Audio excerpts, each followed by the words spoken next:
I've seen greater men than me, the lesser. Broadcast live and heard around the world.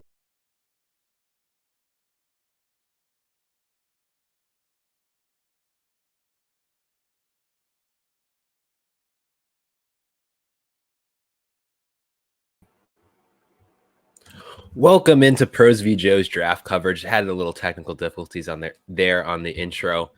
That's my fault. I'm guilty once again. So irritating. I can't get technology to go in my favor, but it doesn't matter, Aidan, because we're here. We're live, and it's going to be great. It's going to be a fun show tonight. We got to find out where Jonathan Taylor's going to fall. We got to find out how the Pros and Joes are handling the Seattle running back situation based on the breaking news we got about an hour or so ago. And the defending champions in the house tonight, the GOAT District, John Daniel, Dan Williamson, Theo Greminger, going to try to go back-to-back tonight. Our live draft board is live right here on the FFPC YouTube channel. We're going to call the action from the Aarow House number 4 league in the FFPC Pros versus Joes tonight.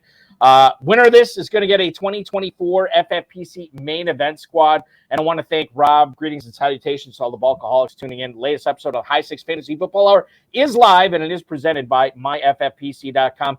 Aidan took over. You follow him on Twitter at Aidan Liquorie. Aidan, thank you so much for joining me tonight. It's my pleasure. Excited for the draft. A lot people were talking on Twitter today, Balky. They were saying how it's impressive how you have to come up with new talking points. It's not hard. It's not hard when all these news is dropping. Joe Burrow's calf strain, the Seahawks running backs, Jonathan Taylor. The stories make themselves. They do make themselves. And we're going to have all those stories tonight on the 4th of 6 extra special episodes tonight for you. It's the 2023 Pros versus Joes Aarow House League number 4. We're going to be covering it for the entire duration tonight. Shout out to the chat room right now. You can post all your comments that you might have right there, as well as on Twitter. Aidan is at Aidan Liquorie. That's AIDAN. LIQUORIE. I am at Eric Balkman. The show is at HSFF Hour. The FFPC is at FFPC. You can email the show at the inbox, highstakesfantasyfootball@gmail.com. We'll try to get through all the questions in the YouTube chat, the Facebook chat, Twitter, as well as the email throughout the show tonight. And want to shout out our producer and mutual friend, Rob, and our hardworking audio engineer, my best friend, Bryce. Tonight, ladies and gentlemen, before we get to the Pros versus Joes number 4, I want to remind you that the FFPC main event early draft slots have already gone out. And if you weren't in on that, if you didn't have your team paid up, or if you didn't register, don't worry, because we have another early draft slot deadline coming up in less than 3 weeks. 2 weeks from tomorrow. So not less than a week. 2 weeks from tomorrow, you will have another early draft slot deadline. So if you register, pay for your team, by then you're going to find out where you're drafting in Planet Hollywood at Las Vegas if you're drafting live or online. Doesn't matter. You'll know where you're drafting if you register by Monday, August 13th. The FFPC Fantasy Pros Championship going off right now. Had a bunch of drafts fill over the weekend. We're going to have a bunch more drafts fill tonight as we speak. And if you want to get on that, do so, because it's only $350 to join a $1 million grand prize there. Don't forget about all the closed 12-team leagues we have. $5 will get you an entry fee over at the FFPC, as well as Dynasty Leagues going on over there. $100 all the way up to $5,000. 1,400 plus leagues over a decade plus. We've never had one fold. So if you want to play fantasy football 365 days a year, make sure you're registering at myffpc.com. Tonight's drafters, ladies and gentlemen, in the Pros versus Joes number 4. Remember, these are 6 FFPC Joes versus 6 fantasy football pros, and the winner of this league will get a free entry into the 2024 FFPC main event, where they can compete for a $1 million grand prize. We have a pro leading it off tonight. John Paulsen from 4 for 4 is in the 1 slot, followed by best ball expert and a guy who has been on this show multiple times, Danny Mueller. Look out for him, the FFPC Joe, in slot number 2. Doug Orth from FFToday.com drafting 3rd. Hitting cleanup is Tyler Holder, the FFPC Joe.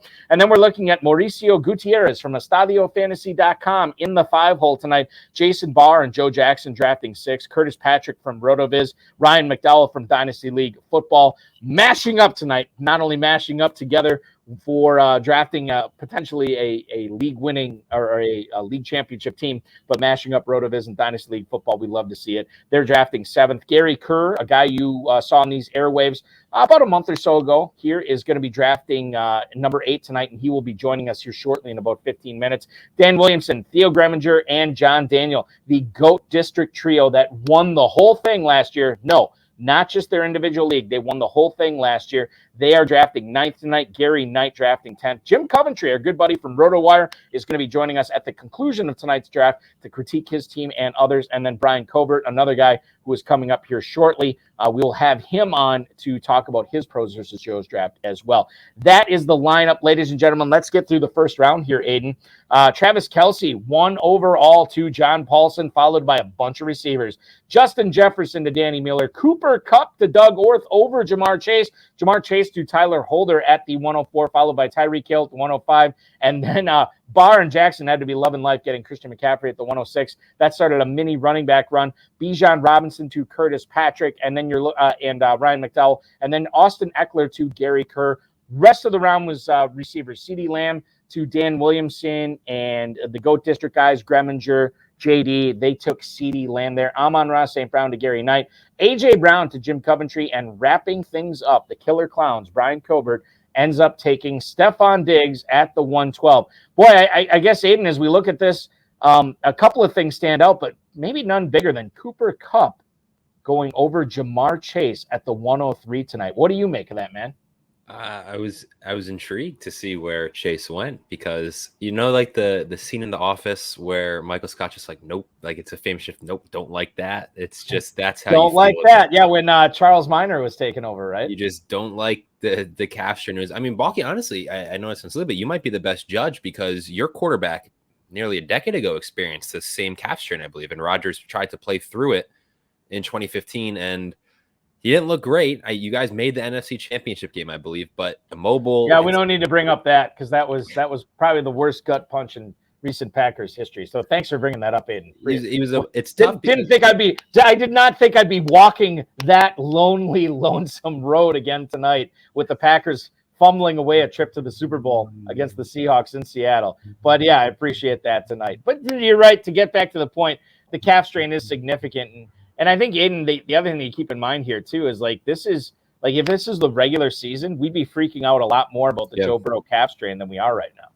I mean, he has about 5 weeks, which is a lot. Mm-hmm. I think it's more concerning. It's an injury that lingers by all accounts. It's a lot of time to recover to get really back to full strength. You're probably not going to see him being as mobile in the pocket as he, I'm sure, would like to be. There's just some concern. It's going to be the next couple of weeks. Probably don't give us anything, but really as we get closer and closer, we're really going to have to gauge where Burrow's at. And the only positive out of it, there's no positives per se, but of all quarterbacks, Burrow just deals with bad luck seemingly every preseason, just misses time just year after year in the training camps and whatnot. So it's not as though he's inexperienced with this. So that's a little bit of a maybe a slight boost, but I'm not surprised because you very well could be seeing a diminished Joe Burrow. Or Joe Burrow maybe missing even the first couple of weeks of the season. I would expect him probably take it slow. But again, I'm not a medical doctor. Just everything you read, it's better than what people originally thought was. No denying that, but it's not great. Especially as a guy who I know Terp has been on these Pros v Joes drafts a lot, and he's been pretty adamant. He loves Jamar Chase as the overall, I think, his number one guy on the board, wide receiver 1. I was kind of on that train too. I mean, I don't think there's a bad option between him and Jefferson. I love Tyreek. I love Kupp. I think I said in the comments section in the past, I think you can make a case for any of that top 5 to be the first overall pick, and I wouldn't bat an eye, including Tyreek in that. But the Chase, it's just scary. There's the uncertainty there that wasn't previously there. We have not. I mean, Jamar Chase was the definitive 102 and in the FFPC Best Ball Tournament, which, by the way, anytime I cite ADP on this show, it's Darren Armani, fantasymojo.com, at FantasyMojo on Twitter. Make sure that you are checking out his website. Getting a subscription makes you that much better of an FFPC fantasy football player. Jamar Chase has slipped a little bit. Now he's sort of neck and neck for the 102 with Travis Kelce.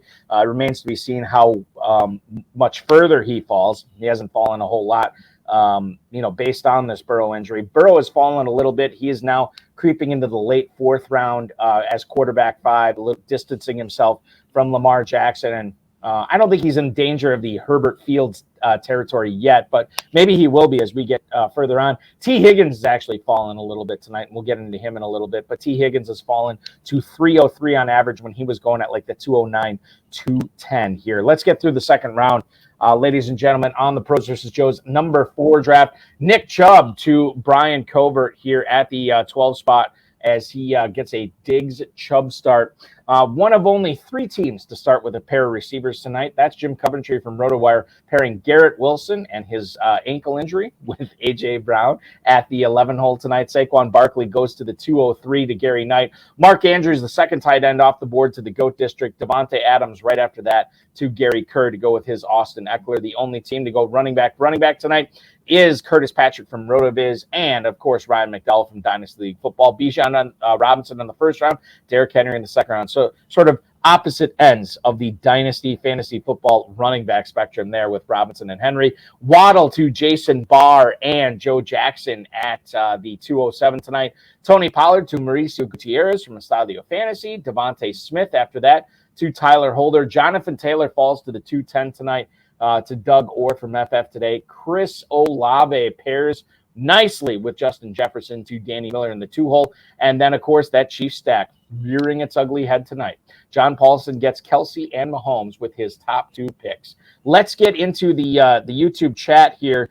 Rich Bilyeu, I know you just posted this, Aidan. I'm going to post it again right here. Rich Bilyeu, a guy who was on this show not too long ago, and he cites a very talented, very extremely well-read, intelligent fantasy football high-stakes player, and he cites that the Hill Pollard start from Gutierrez here from the 5 hole. He really likes it. What do you make of that? Hill and Pollard in the first 2 rounds. I mean, as I said just a couple minutes ago, it's probably the hotter take because that opening 4 of Kelsey, Jefferson, Kupp, and Chase, even Kupp's a little bit in there, but you've seen them go 1. I have Tyreek in that mix as well. I think you're looking at if it's more dependent on Tua and if Tua can stay healthy. But I'm in on, I think Tyreek's a lock for about 1,800 plus yards. I think he could hit 2K. I think that offense is dynamic. I'm really all in on the Dolphins offense. And then Pollard, I mean, and maybe it's Terp rubbing off on me. It's just 2 years now of just Tony Pollard love. But again, I've been on the record. I think Zeke resigns there, but maybe there's some signs pointing of Zeke going. If the Cowboys don't sign another running back, I mean, look what he was RB7 last year in the FFPC format, and that was with Zeke. I mean, there's going to be more touches. You almost hope they limit him because I don't know how much of a workload he can handle.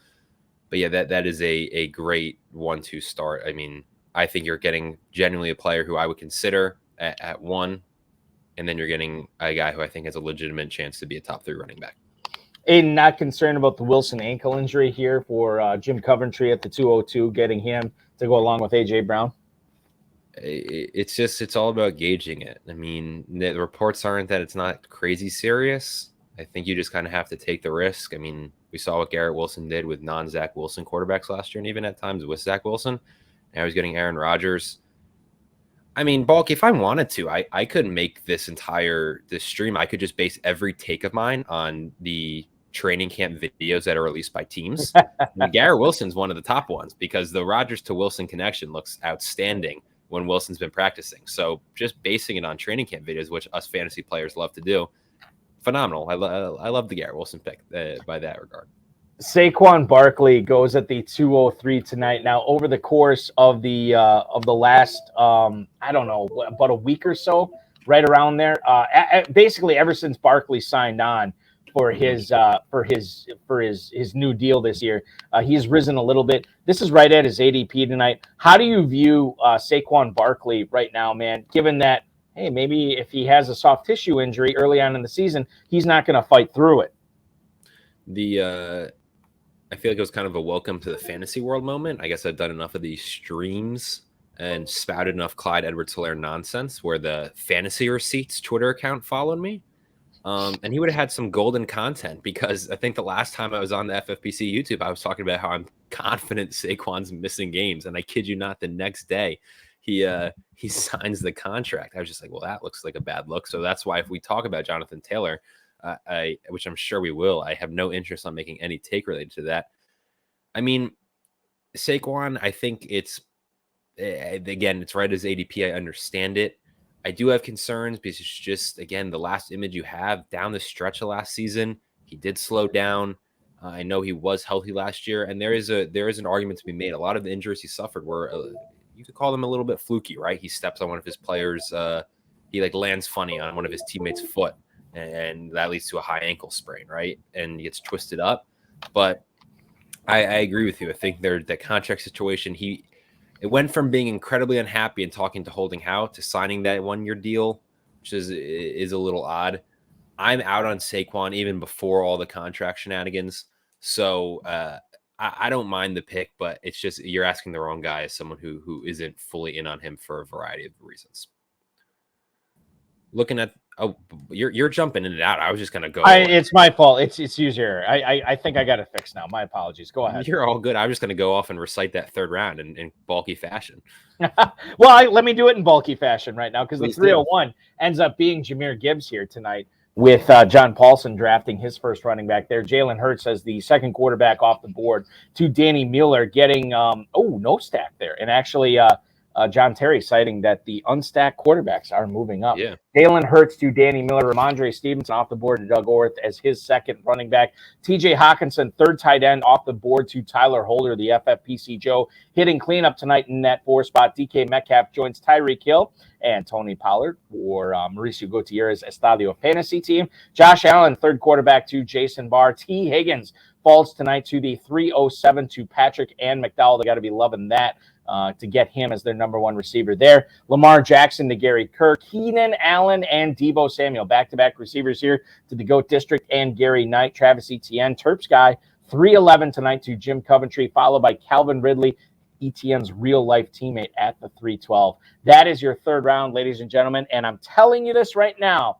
Aidan, I've been saying it on Pros versus Joes, the HSFF Hour, the HSFF Show, everything. I think Gibbs is going to move up and be a second-round pick before we get to Vegas. My God, he's almost there after John Paulsen took him at the 301 tonight.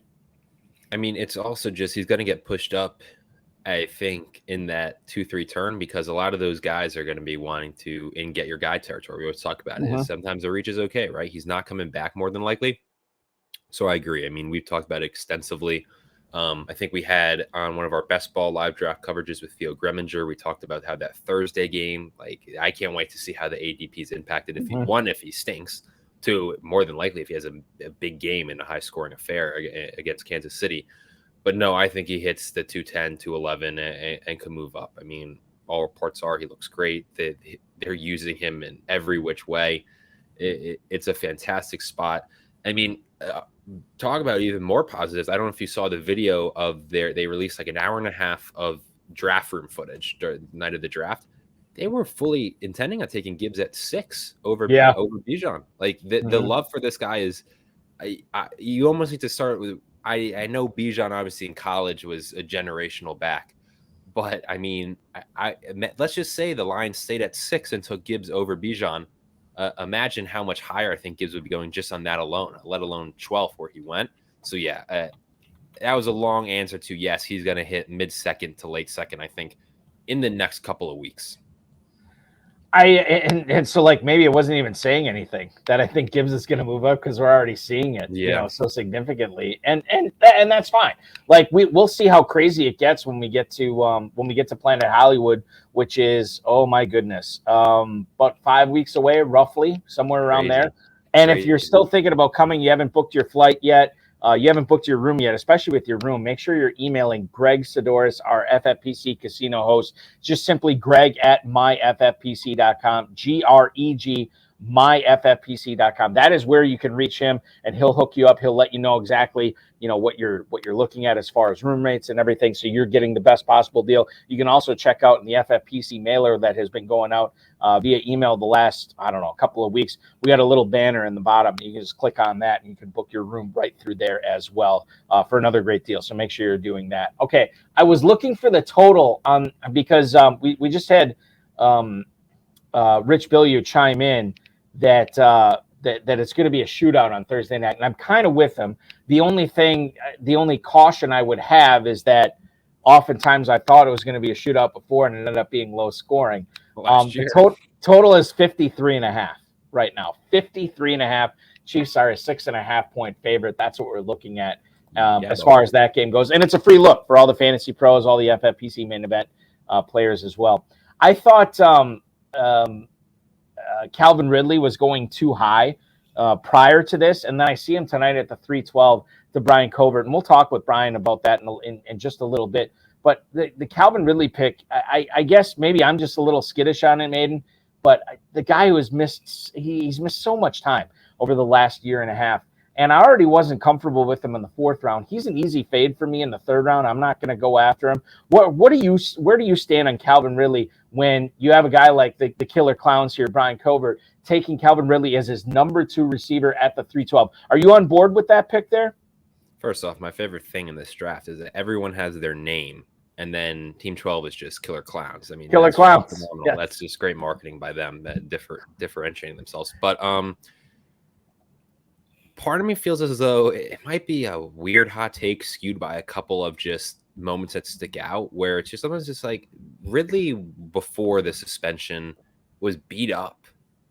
You know, sometimes maybe the time off isn't the worst thing in the world, right? He's not. It's a year off, not taking hits, getting the body right. For him, most importantly, getting his head right, right? He was dealing with a lot of mental health issues, right? I mean, he's relatively young. I think he's not as young as you would think for a guy who's not played a ton of football. But, I mean, his last truly healthy year, he went for like 1,500 yards. I mean, the talent's there. That's an explosive offense. He looks solid in training camp by all accounts. I know that the video of him running routes compared to Zay Jones is a little bit skewed because he was like, people way smarter than me were analyzing it and saying that he wasn't actually running the route correctly, and it was actually Russ, which made him look faster. But still, I mean, he looks great. He's confident. I love that offense. Kirk, Evan Ingram, could be a slow start, but I'm unlike you. I do agree it got way too high. I mean, we did some drafts, Balky, where he was going in the late 2nd. Like, that's where you're stretching it a lot. But I think early 4th to even late 3rd is a fine tier to take a risk on it. What we know is a super talented player and what a lot of people are predicting to be a great offense. You know, the other thing to keep in mind, and I mentioned this at the top of the show, you have to win your league. Like, 2nd place doesn't get anything. 2nd place gets the same payout in this format as 12th place. So, like, maybe, you know, he's just staking his claim here and planting his flag on Calvin Ridley. I don't want to speculate. I would rather just talk to Brian Covert about this pick, and I'm going to do that right now. Ladies and gentlemen, let's bring him in. The guy who is drafting from the 12 spot tonight, a guy who has won multiple FFPC and Fantasy Pros championship leagues. Brian Covert joining the podcast tonight. Brian, welcome in, man. Thanks so much for joining us. Yeah, I appreciate it. Thank you, guys. Salute. So here's the thing. We were just talking about the Ridley pick. I was a little nervous about it. I think Aidan made some good points, and I think about it, like, he's a good pick to win. Can you tell us what you were thinking there when it came down to you at that 312 4-1 turn? Why did you go with Ridley? I liked Ridley. He was going to be my wide receiver too if I could get him. But since I got selected as the draft at number 12, I figured he would not be there when I got the return on the way back. So that's why I grabbed him there. If I was in the middle rounds, I probably wouldn't have taken him that early. But since I'm the 12th pick, I didn't think he was going to come around back to me. So Brian, let me ask you here. When you consider the fact that this dude has missed a lot of time over the last year and a half because of the suspension and so on and so forth. Now he goes to a new team, new quarterback, new OC, new offense, new head coach, everything. Can you tell us a little bit about why the upside sort of trumped all that other stuff here? The fact that you took him at the end of the 3rd, early 4th round. Well, I figured since he's been off, he's rested, he's healed. I'm pretty sure I'm hoping he's got his personal life behind him and that he can come up with a rapport with Trevor Lawrence in order to have a breakout year and help me win this league I'm in right now. So it's sort of like a gamble, but I hope it pays off in the long run. What wasn't a gamble was you getting Stephon Diggs at the 112 tonight, man. I love that pick for you right there. Good value. I look at the FFPC best ball tournament ADP right now, and he normally has an ADP of 109. Brian, in the last 3 days, he has not gone later than the 112, so you got maximum value there. When you knew you were picking 12, did you think that there was a chance you were going to get Diggs there? No, I thought he would go way before that. I was basically guaranteed or counting on getting A.J. Brown, Amon St. Brown, or Garrett Wilson at that spot. That's who I was targeting, but once Stephon Diggs got there, it was a no-brainer.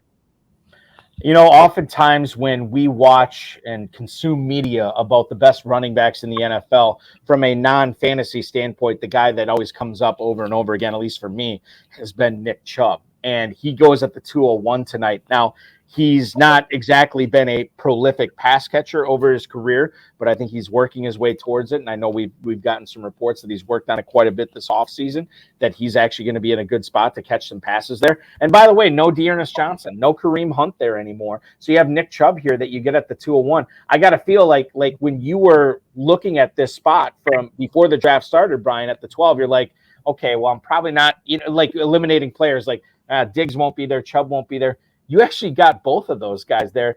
And I don't want to say it was a slam dunk at the turn, but how easy of a decision was it to get Diggs and Chubb there? It was.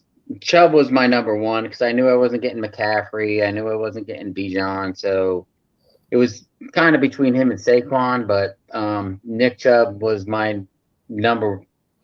When I was selected at 12, that was going to be my number 2 pick regardless. Hopefully, if he ended up there, and he did, so I got lucky. The other pick is, as we're talking with Brian Covert, the Killer Clowns drafting from the 12 spot tonight in Pros versus Joe's number 4. Winner of this league is going to be getting an FFPC Main Event free entry next year to try to go for that $1 million grand prize. The other pick that we haven't talked about tonight is Justin Herbert. You took at the 401.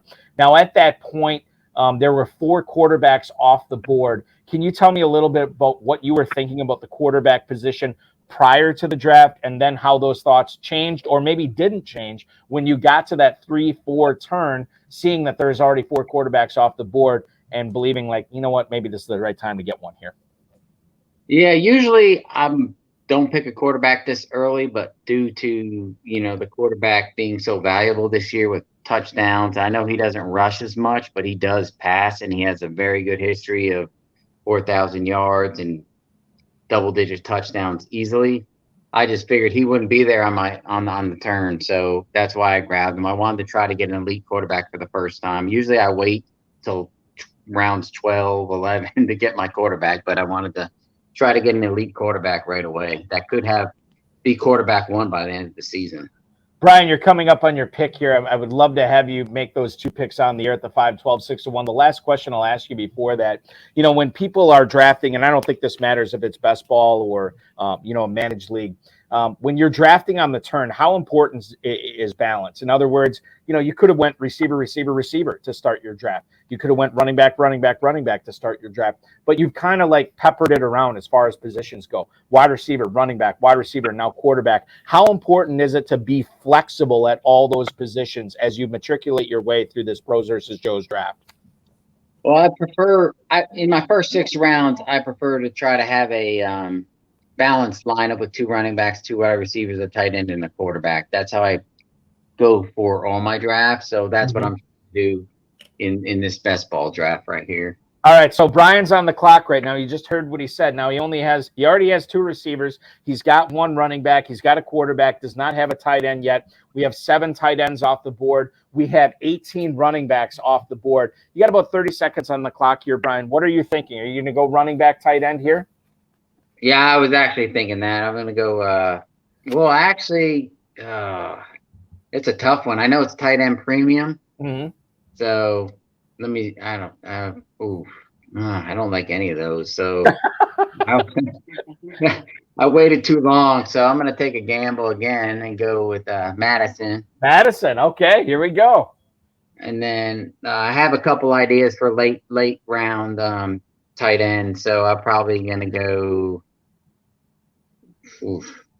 Oh God, there's Just here we Brian, while you think about it, Chubb and Madison are now Brian's running backs here from the 12 spot. He's already got Diggs and Ridley. Those were his first and third round picks. Herbert was the quarterback here in the 4th round. About 35 seconds left on the clock here. A lot of different ways you can go, given that this is the FFPC with the dual flex. What are you thinking here, Brian? I'm also going to go probably another wide receiver right here, and I'm going to hit him because I have a feeling he's just going to break out. Brandon Ayuk, the San Francisco 49ers receiver, is the first player chosen in the 6th round tonight in the FFPC Pros versus Joes League number 4. So, Brian, a couple of questions here. Number one, why do you think Ayuk is slated for a breakout this year in that Niners offense? That, by the way, features McCaffrey, Samuel, and George Kittle. Well, I know McCaffrey has the injury history, and Devo lost weight and he's ready to go. But Ayuk last year, I thought he did incredible. I had him in a bunch of leagues, and he helped me out big time. So I have a feeling he is going to get a lot more work in the run game like he did, and receiving as being the number 2 guy. It really, hopefully Purdy's back. I don't know how Trey Lance is going to do or perform with that offense, since he's has very limited time with them, and Purdy had so much and was so good with them. I'm basically taking a gamble on Ayuk right now. Hopefully he'll break out and surpass and possibly be a league winner for me. That's what you have to do in the FFPC Pros versus Joes Challenge. Final question for you, Brian. You decided not to go tight end here. You don't have to reveal specific names on the show, but we have talked with a lot of people over the course of the last month, maybe 2 months here on the program, about the 3rd tier or maybe 4th tier in certain cases of tight ends, and how ripe it is with value this year, how ripe it is with potential breakouts. Are you also seeing the same thing in years past? And I know you've been playing with the FFPC for almost a decade now. Is this what you have seen this year, that you can get really good tight ends late? Yeah. Yep. If I can't get Kelsey or Andrews, yes, I'll take a gamble and try to get a tight end. I know it's tight end premium, but if they fail, then it's my fault. I drafted Kyle Pitts his rookie year, and when he was supposed to, a little earlier when I was in Vegas.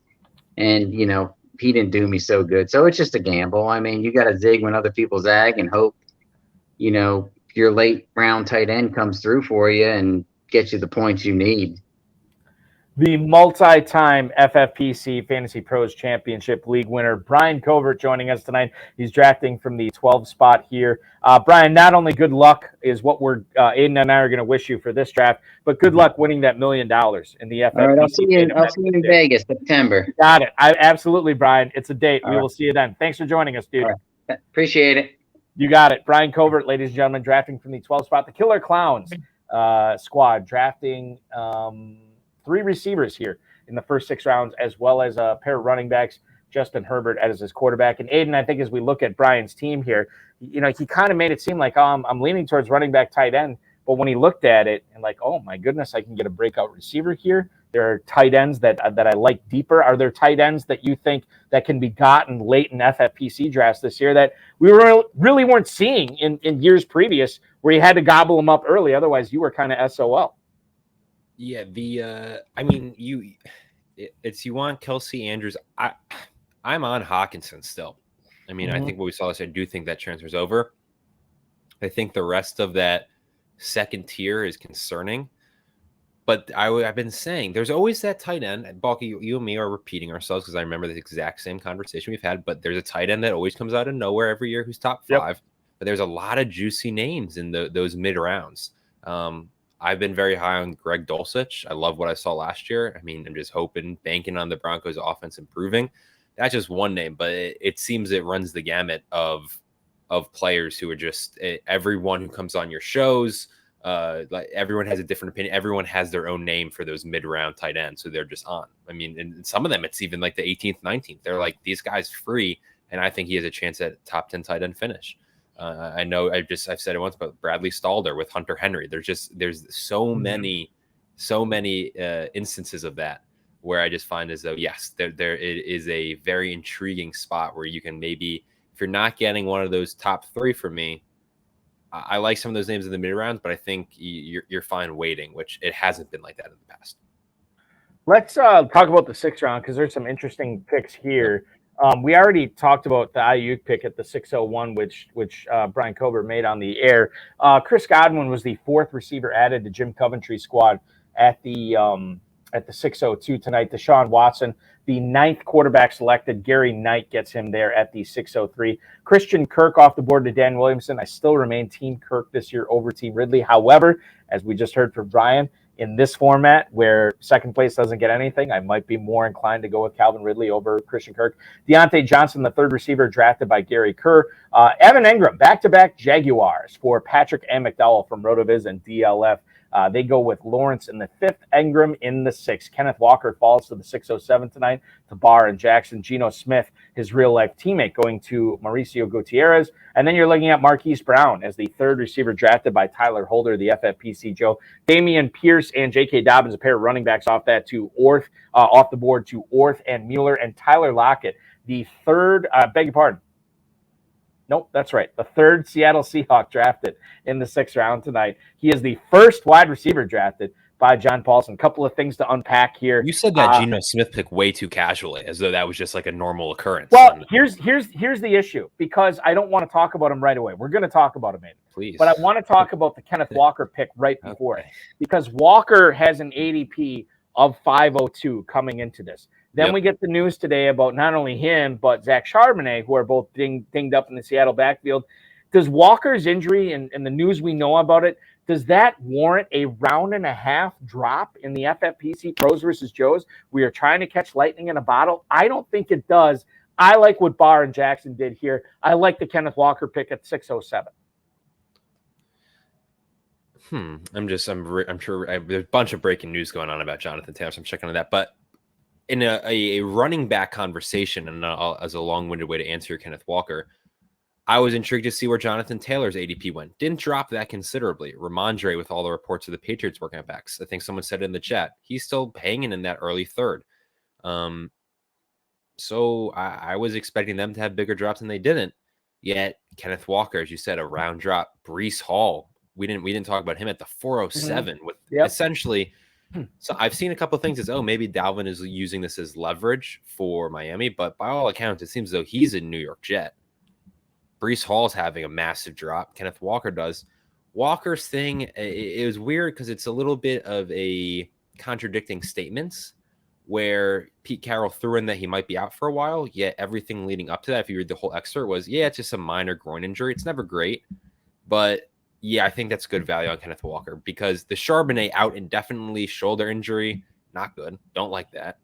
Walker's thing, this, as I said, the stuff preceding the out a while comment made it seem as a much more minor nagging thing. But just gonna have to monitor. But I think, 607 is a value. The Breece Hall one is wild too. But those two names dropping considerably is interesting when you're looking at some of the other running back names. There's been a ton of running back news not dropping.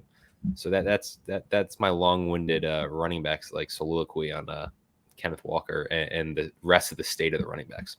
All right, you mentioned a lot of you mentioned a lot of names there. I did, and I don't want to get into all of them yet, but I will cite the Kenneth Walker news from Taylor. I'm gonna butcher this name.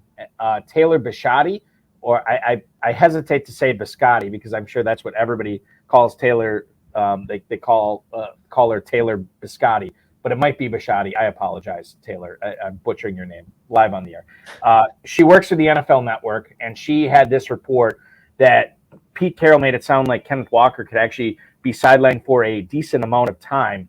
They're trying to have they're waiting out the injury to see if it quiets down. So, okay, fire up Zach Charbonnet. We'll get into him in a little bit, but it sounds like that shoulder, as you just alluded to, Aidan, is keeping him out as well. DJ Dallas, Kenny McIntosh, just like how they drew it up at July training camp for the Seattle Seahawks. It's Dallas and McIntosh. I like Kenny McIntosh pre-draft. I'll say that. Well, and that's the thing. It's like we'll be looking at where Dallas and McIntosh go later on tonight. But this is not great news from Kenneth Walker. I guess like when I see stuff like this early, I tend to not overrate it, but maybe I'm underrating it right now, and maybe Walker should be plunging a round and a half. I don't know. For me, I think that's too far, but based on what I know right now, I would have gobbled him up before that. So I like the Barr and Jackson pick there with Kenneth Walker. Okay, let's get to your Geno Smith selection that went off the board to Mauricio Gutierrez from Estadio Fantasy right after the Kenneth Walker pick. Geno Smith comes in with an ADP in this format as quarterback 13 at the 10:02.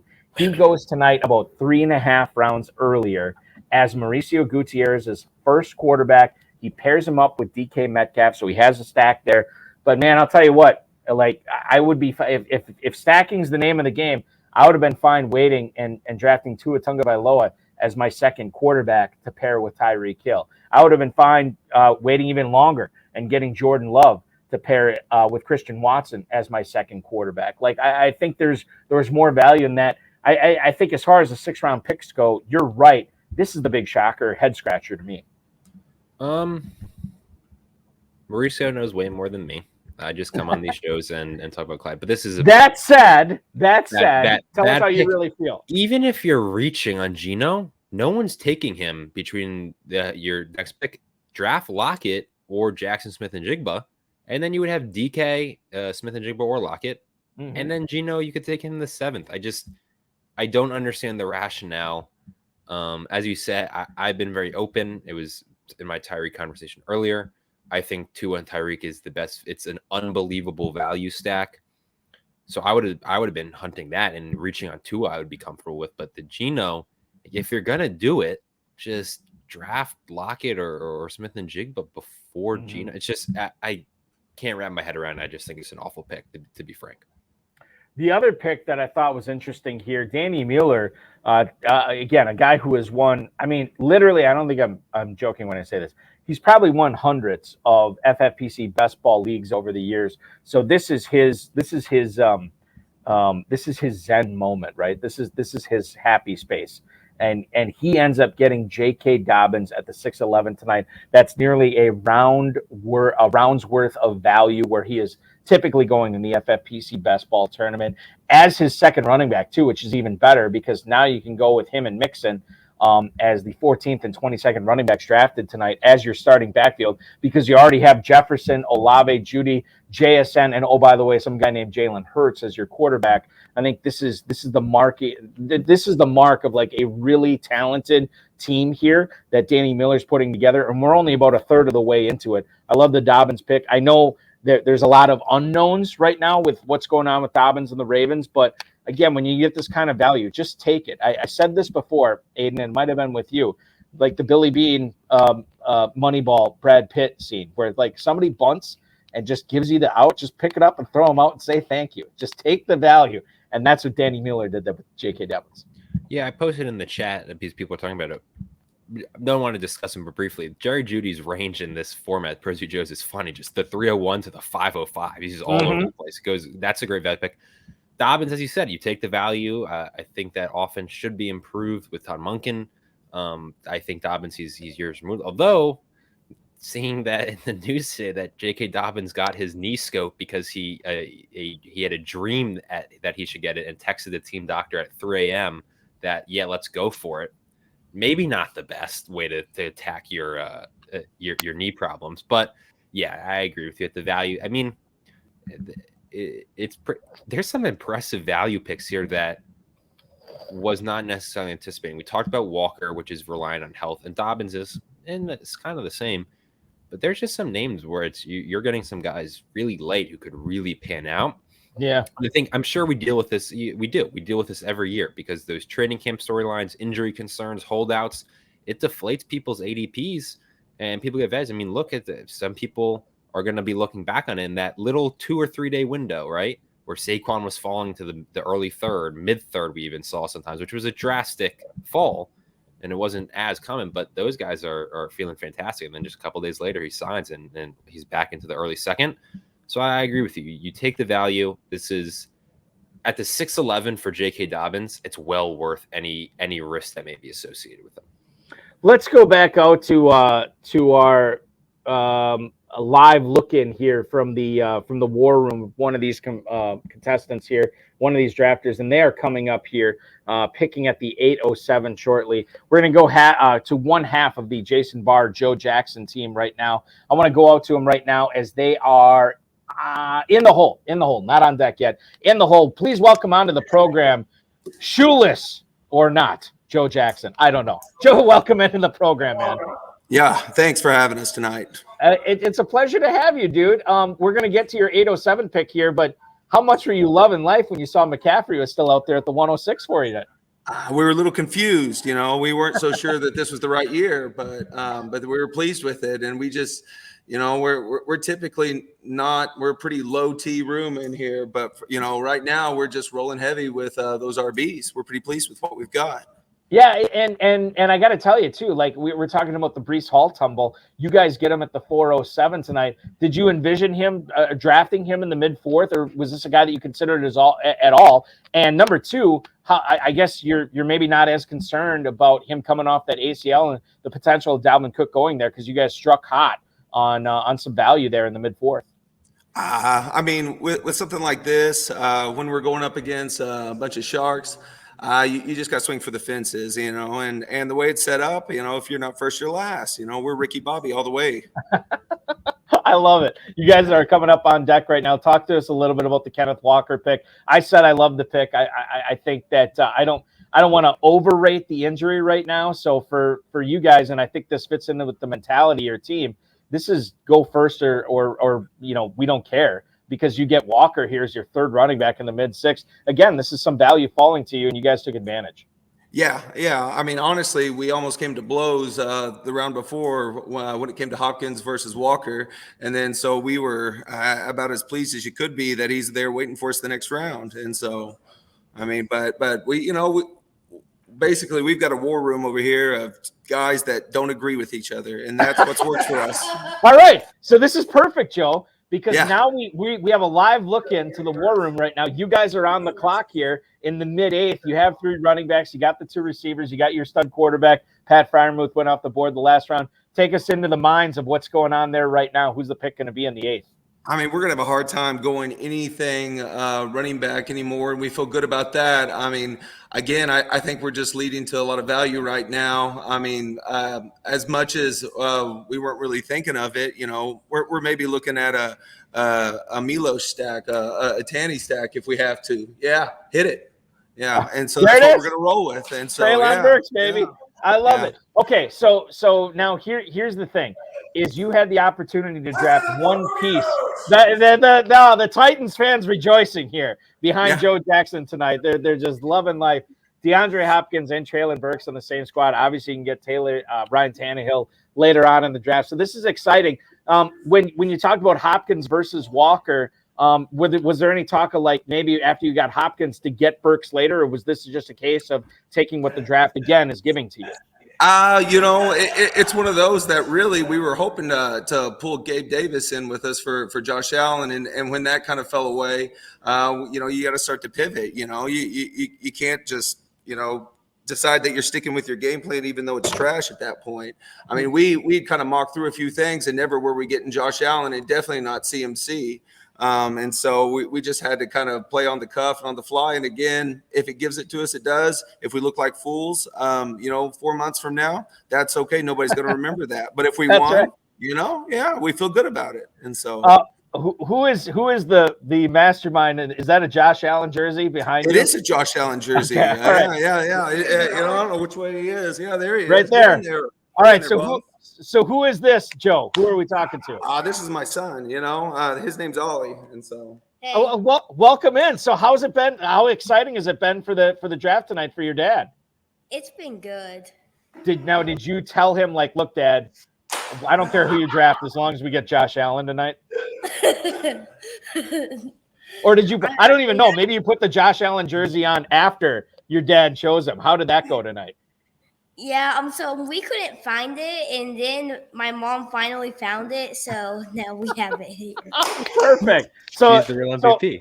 Is the draft made now? Are you just thrilled? You know, I don't care who else we get. We got Josh Allen. We're winning this league. Is that the approach that you're having? Well, this is my first draft, so I'm kind of excited about it. We're excited for you, buddy. What's the strategy the rest of the way? What are you going to tell your dad to do? I mean, I don't really know a lot of players. That's okay. It's like my second year in football watching it, so yeah. This is exciting, man. Well, enjoy the rest of the draft. Thanks for joining the show tonight. We really appreciate it. Yeah. He's good sidekick, and yeah, he's your hype man, Joe. You got to have a good hype man. He is, and he loves doing it, And he said we should draft Josh Allen first overall, and we said we can't do that. And then, lo and behold, it slid in there for us. Round 3, we were in good shape there, and so. But no, so far so good. But there's some killer teams already out there looking, and who just right now where it falls with Dalvin, Ken Walker, Breece Hall, all those guys, like you just don't know, and so you just gotta play your best hand and hope for the best, and so. I love the listen, like as far as the draft has gone so far, you guys are grabbing up the value when it comes to you. That's what a lot of great, talented, high stakes players do, like yourself. So congratulations on the draft so far. Joe, I'm a big fan of it. Tell Jason I'm a big fan of it. And my God, your son is now a superstar. So thank you so much for having him on tonight. We appreciate you joining. Good luck the rest of the way, and good luck taking down that $1 million in the FFPC main event. Hey, we appreciate it. Have a good night, guys. You got it. Joe Jackson, one half of the Jason Barr, Joe Jackson, FFPC Joe squad, joining us from the 6 hole tonight. And Joe's kid, got to love that. I think outside of my daughter, that's probably the youngest person ever to appear in the HSFF hour before, Aidan. Yeah, I mean, that is a kid who has not experienced the misery of being a Bills fan. So... Why do you have to pee on the parade right after we're all riding high? He's probably jumping through a table, a folding table right now, having the time of his life. As he should. We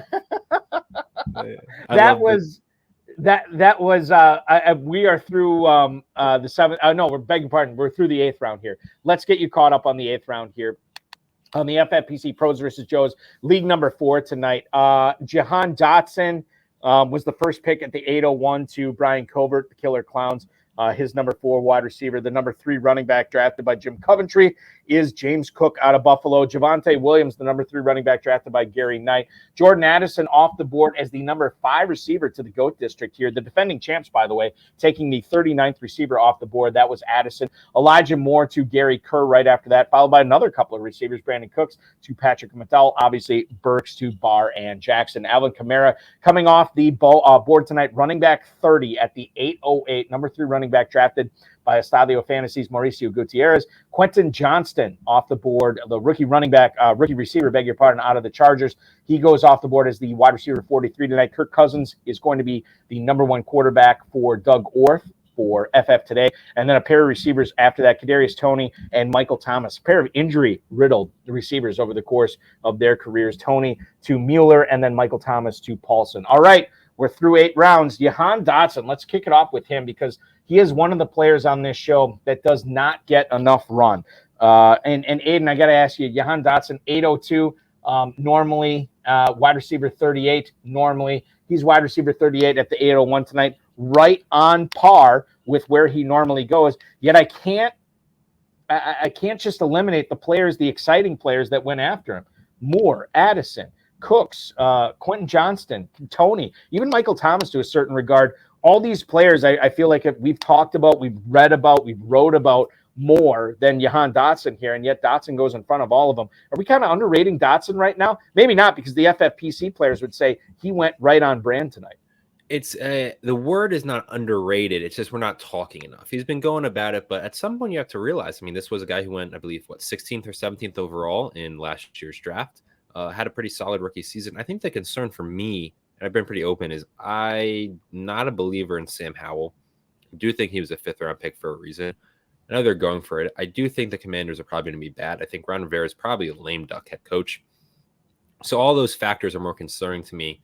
But Dotson's talent is not something that concerns me. I think he's ultra talented, his speed demon. Yeah, I mean, Rich Billy is just exactly what I'm thinking. It's just, it's the situation is concerning. But for all I've been pro, and a lot of people are with Antonio Gibson, and we trust Bieniemy to get him the ball and use their weapons. The same could be said for Jahan Dotson, especially with Terry McLaurin drawing, always the kind of being the top assignment for defenses. Dotson's a pretty nasty wide receiver to have, and I think you could see kind of a breakout year despite the issues at quarterback, where we were like, yeah, like we should have talked about that more. Like the signs were there. I want Jacoby Brissett to be the starter. He was pretty good in Cleveland, surprisingly. So I think that's the best outcome for Jahan Dotson. But they could also be, if they're terrible and they're just chucking the ball around late in games, that could also be a boon. So especially in best ball format, I think Jahan Dotson's going right where he should be. Probably should be getting talked about a bit more after a solid rookie season and examining kind of the draft capital and how high the team is on him. You know, I still hold, probably wrongfully, but I still hold it against Sam Howell for not transferring, but committing to my Florida State Seminoles and then deciding that he's going to go play for North Carolina instead. So I've never been a Sam Howell fan ever since then. And it's wrong that I'm still considering that, but it's in the back of my head. Plus, I kind of like Jacoby Brissett as well. So I think that there's a lot to like there with Dotson. Jordan Travis Heisman, Balky? I'm hoping. I don't think it's going to happen, but if he wins the Heisman, it means Florida State probably had a pretty good year. I don't think it's going to happen, but man, he's fun to watch. He is very fun. And I'll tell you what, for FFPC rookie dynasty drafts next year, especially the super flex ones, he is going to be a high pick. He is going to be a very high pick. QB class for next year is pretty nasty. I'll say that for dynasty. Yeah, absolutely. You're totally right. The Caleb Williams, obviously, Drake May, plenty of guys coming out next year. Yeah. The 14-time FFPC league champion Gary Kerr is going to join us in about 5 minutes here, ladies and gentlemen. He is drafting tonight from the 8 spot. Excuse me. He's drafting the 8 spot. We're going to get to him in a little bit.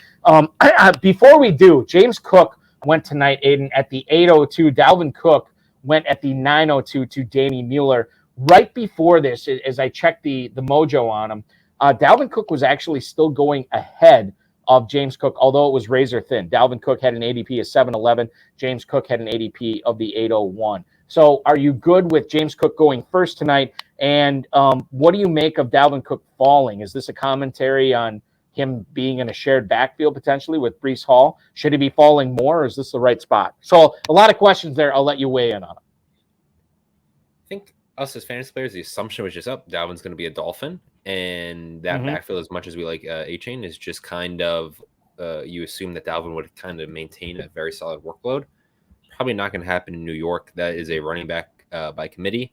And also, as a young adult myself, I love me some advanced metrics, and those advanced metrics are not kind to one Dalvin Cook. So I know he had a good statistical year last year, but just signs of decline is certainly there. So I was not in on him at all. Certainly not in on him with the Jets. Breece Hall is also a weird thing. I'm just going to have to see how that all develops. I'm not going to give a conclusive take on either of them. It's just a very odd spot. On James Cook, I know Damian Harris is there. I know Latavius Murray's gotten some weird buzz, but Devin Singletary less. James Cook is a better pass catcher than Devin Singletary was, in my opinion.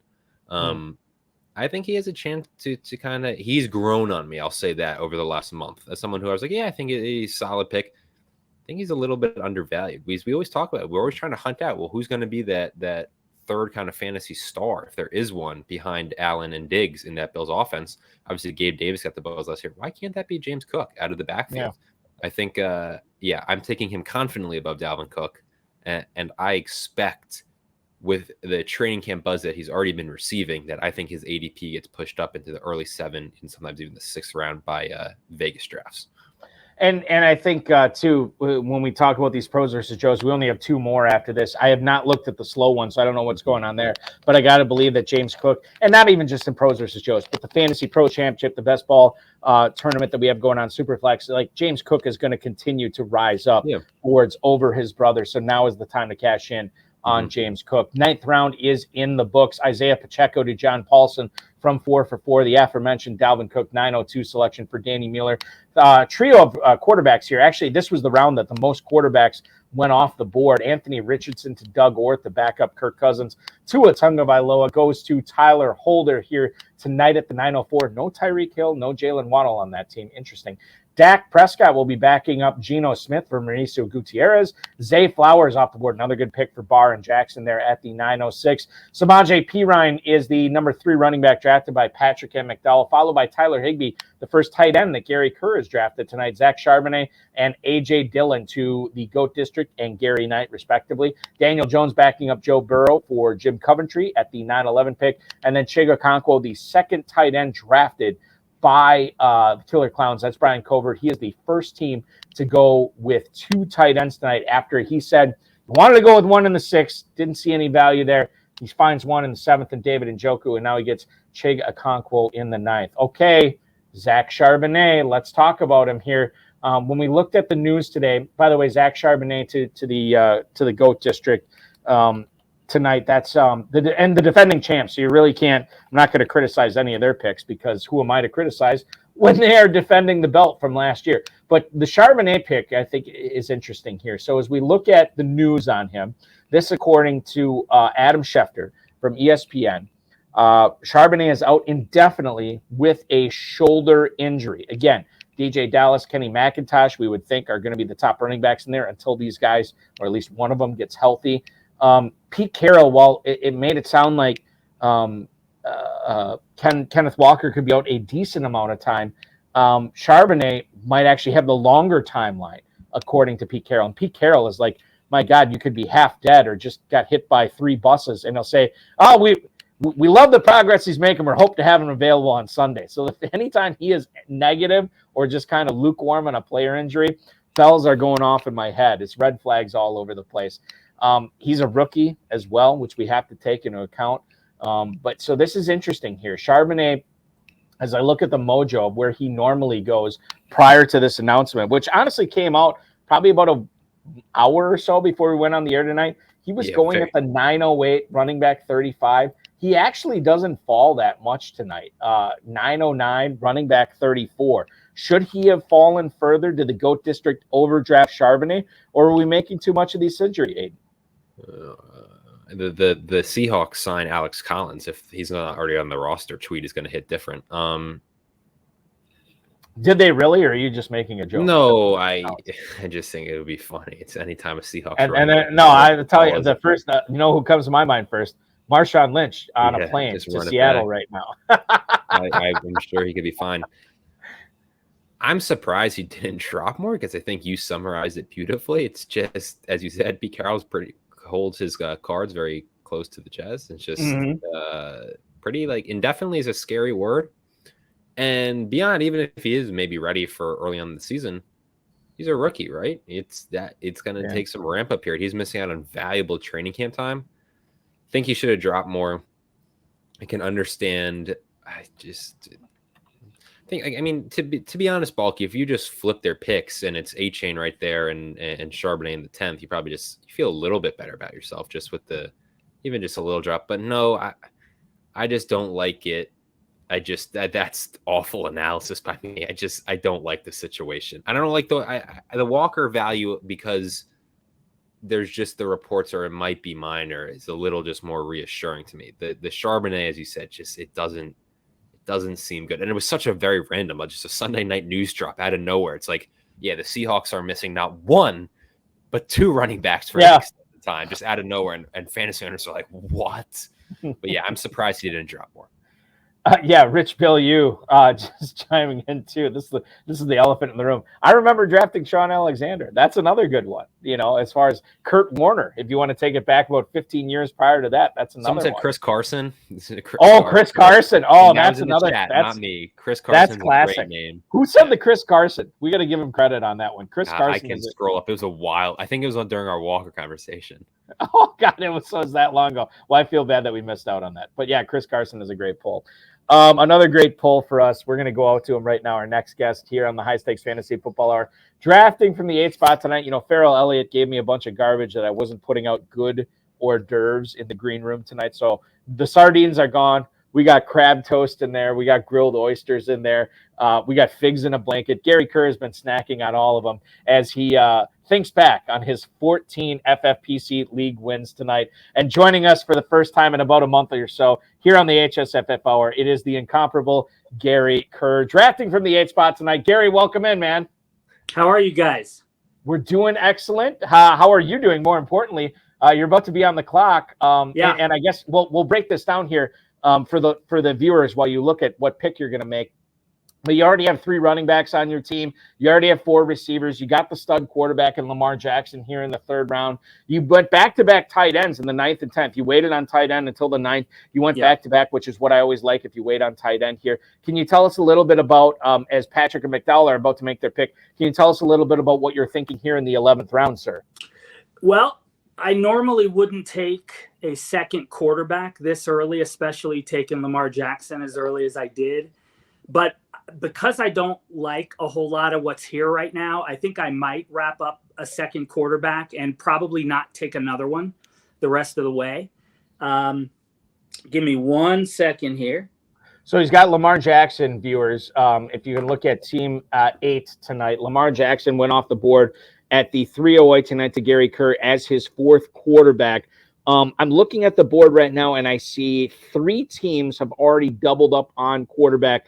Doug Orth in the 3 spot, Mauricio Gutierrez in the 5 spot, and then Jim Coventry in the 11 spot. But if Gary does indeed take a quarterback here, it will be he will be the first Joe to double up on quarterbacks tonight after taking Lamar Jackson.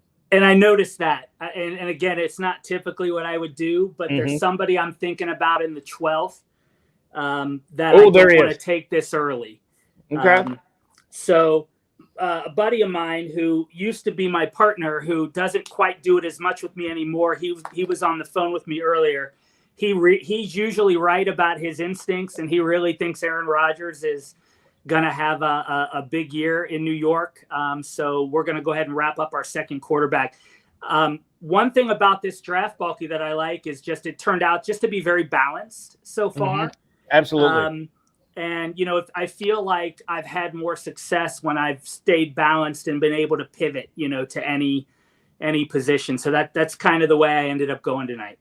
Yeah, and I think that's interesting. And I kind of talked with Brian about this from the 12 spot tonight. Is this something that you, not just in pros versus shows, but main event, fantasy pros, do you normally like to do something like that where you can, because if you start off with 3 running backs or 4 running backs, really difficult to hit on running back value later on. But if you remain balanced throughout, again, because of the FFPC starting lineup, 2 running backs, 2 receivers, tight end, 2 flexes, and just a single quarterback, you have the opportunity to pounce on a lot of value. Do you feel like that has been the secret to your success over the years? More so recently, yeah. I really tried to go heavy running back a couple of years ago, which was kind of the popular approach in best ball, and it didn't work for me. So I've kind of pivoted since then, and I've been really going more on just taking points, at the end of the day, trying to stay balanced, and I've had more success that way. Do you think, and I know you drafted the 4th quarterback off the board tonight in Lamar Jackson, is he your number 4 quarterback? Like, had you had the opportunity to draft Josh Allen, would you have taken Allen over Jackson there? Absolutely. We were going to, again, my buddy was on the phone with me. We were looking at Allen over Jackson, but we were happy to get either one of them. I got to ask you too, when you look at David Montgomery at the 7th, as your 7th round pick here, we were talking about Jahmyr Gibbs earlier, went at the 301, highest I've seen him going in a while. Aidan and I are both of the opinion that he's going to even rise more than that. Is David Montgomery being overlooked by FFPC drafters right now? Because you got him as the 25th running back off the board tonight. Yeah, and I was overlooking him for the early part of the year, and I kind of made a pact with myself that I was going to start to draft him more. Just that offensive line in Detroit is so good. And I think that, and the offense, we were looking at either Connor or Montgomery there, and ultimately landed on Montgomery just because of the offense and the offensive line. You are on the You are on the clock right now. I'll let you Yeah. take a look while I recap your team to everybody. Okay. So Aaron Rodgers was the last pick here in the 11th round. That goes with Lamar Jackson for Gary Kerr's team. So he's got 2 quarterbacks on his squad. Again, the 3 running backs we talked about, Eckler, Cam Akers, and David Montgomery. And the balance is the name of the game. 3 running backs through 7 rounds, 4 wide receivers through 8 rounds. Those receivers are Devontae Adams, Amari Cooper, Deontay Johnson, and Elijah Moore, a pair of Browns receivers there. Double tap the tight end in the 9th and 10th, and Higbee and Dulcich. And then obviously Rodgers is the 11th round pick. You are up right now, Gary. What are you thinking here? I wanted to stack Flowers with Jackson, but in the absence of being able to do that, in the 12th round, they paid him a lot of money. We'll see if that. I mean, what did I get him? Is wide receiver what here, Balkman? 57. Odell Beckham. Yeah. Yep. Yeah. So So go ahead. Go ahead. No, I was going to say that's kind of what I had my eye on last round, but I didn't want to do it until the 12th. So where do you stand, Gary, just sort of on the Ravens pass catchers in general? Because obviously you took Lamar Jackson in the 3rd round, so we know you like him. Mark Andrews went super early tonight. He was 204, so we'll throw him out of the conversation. But we bring up the receivers in Bateman and Flowers and Beckham. You take Beckham tonight. Where do you sort of stand on these Ravens receivers? Is this a position that you want to grab, decent shares of each one of these 3, or are you targeting more, one over the other in your drafts going forward? It's more Flowers and Beckham for me. I just think Bateman can't stay healthy, but I'm kind of counting on Todd Monken as the new offensive coordinator there, throwing the ball more. You had Amari Cooper on your squad in the 4th round. You did not get Watson, but you still drafted Elijah Moore in the 8th round. Can you speak a little bit to how big the Browns offense is going to be this year, given that you invested Cooper and Moore on this team? Yeah, and as a Bengals fan, taking Browns and Ravens has been very difficult for me tonight. But trying to stay objective, and I really think I think the AFC North is the best division in football. I really do. And I think they're going to have to score a lot of points. It's not like the old days where it was all about defense. I noticed that Moore went in the 8th in all 3 of the prior Pros versus Joes. Normally, I think he's been going more in the 9th round, but after getting Cooper in the 4th, which I haven't been able to do a lot this year, so I was happy to do that. I wanted to grab Moore. I knew he wouldn't make it back to me in the 9th. Yeah, for sure. And he has crept up, I should say, in the FFPC Best Ball Tournament over the last 3 days. He now finally is an 8th round pick, but it's at the 8-12. So he's basically still that 8-9 turn. And I got to believe that the Pros versus Joes has had an impact on the ADP. With respect to @2Packer on Twitter, Pros versus Joes sets the ADP. Love the Higbee Dulcich here, but the back-to-back picks here. You wait on tight end until round 9, and you still get 2 guys that could be catching a lot of passes this year, Gary. I was so happy when they were both there. I noticed that I think there was one person in front of me. Yeah, it was when Danny Mueller was up in the 9th. I was thinking he's gonna take a tight end here. So when Higbee made it back to me, and then I was looking at either Chig or Dulcich, or even Dalton Schultz, if both of those guys had been gone. I'm not a big Dalton Kincaid fan. I just think as a rookie, I think he's gonna have a role, but I think Dawson Knox is still gonna do a lot there in Buffalo. Yeah, and Dawson Knox he's the blocker, right? So he's going to be out there in a lot of plays this year. It's weird because I always thought, Gary, and maybe you can speak to this as well, I thought Kincaid would be drafted much higher than he is, not necessarily in Pros versus Joes, but in the Fantasy Pros Championship, the main event. I'm surprised he's still wallowing here in the 10th round. Yeah, I mean, I think a lot of smart fantasy players just stay away from those rookie tight ends, for the most part. Mm-hmm. And I think you're right. And I think that makes a lot of sense. And quite frankly, who am I to disagree with you? You've got 14 league titles under your belt in the FFPC. This could be number 15. And if it's number 15, you will win a 2024 FFPC main event where you can gun for that $1 million grand prize next year for free. I wish you all the best of luck in trying to win that $1 million grand prize this year in the main event. Gary, thank you so much for carving out a little time for us tonight as you try to draft this juggernaut. Great draft so far. Good luck the rest of the way. Appreciate it. Thanks, guys. Gary Kerr, ladies and gentlemen, dropping by here on the FFPC High Stakes Fantasy Football Hour coverage of the Pros versus Joes Challenge. Once again, one of these teams will be walking away with a free entry into the 2024 FFPC Main Event. We normally don't broadcast the High Stakes Fantasy Football Hour on Sunday nights. In case you are wondering, this is a regular show that we do. We do it Friday nights at 10 p.m. Eastern Time. Normally airs on YouTube, Twitter, Facebook for all the FFPC social channels. On-demand streaming available basically anywhere you get podcasts, so make sure you're checking out that as well. We'll be live again tomorrow night. More to come on that at the end of the program. We are through 12 rounds. Aidan, Liquorie, let's take you through the 12th round. Jared Goff is backing up Justin Herbert for Brian Covert. Irv Smith backing up Juwan Johnson. Once again, Jim Coventry did not take a tight end until the 11th round, but he double taps it too to get back-to-back in Johnson and Smith, the two most popular names in the United States, I think.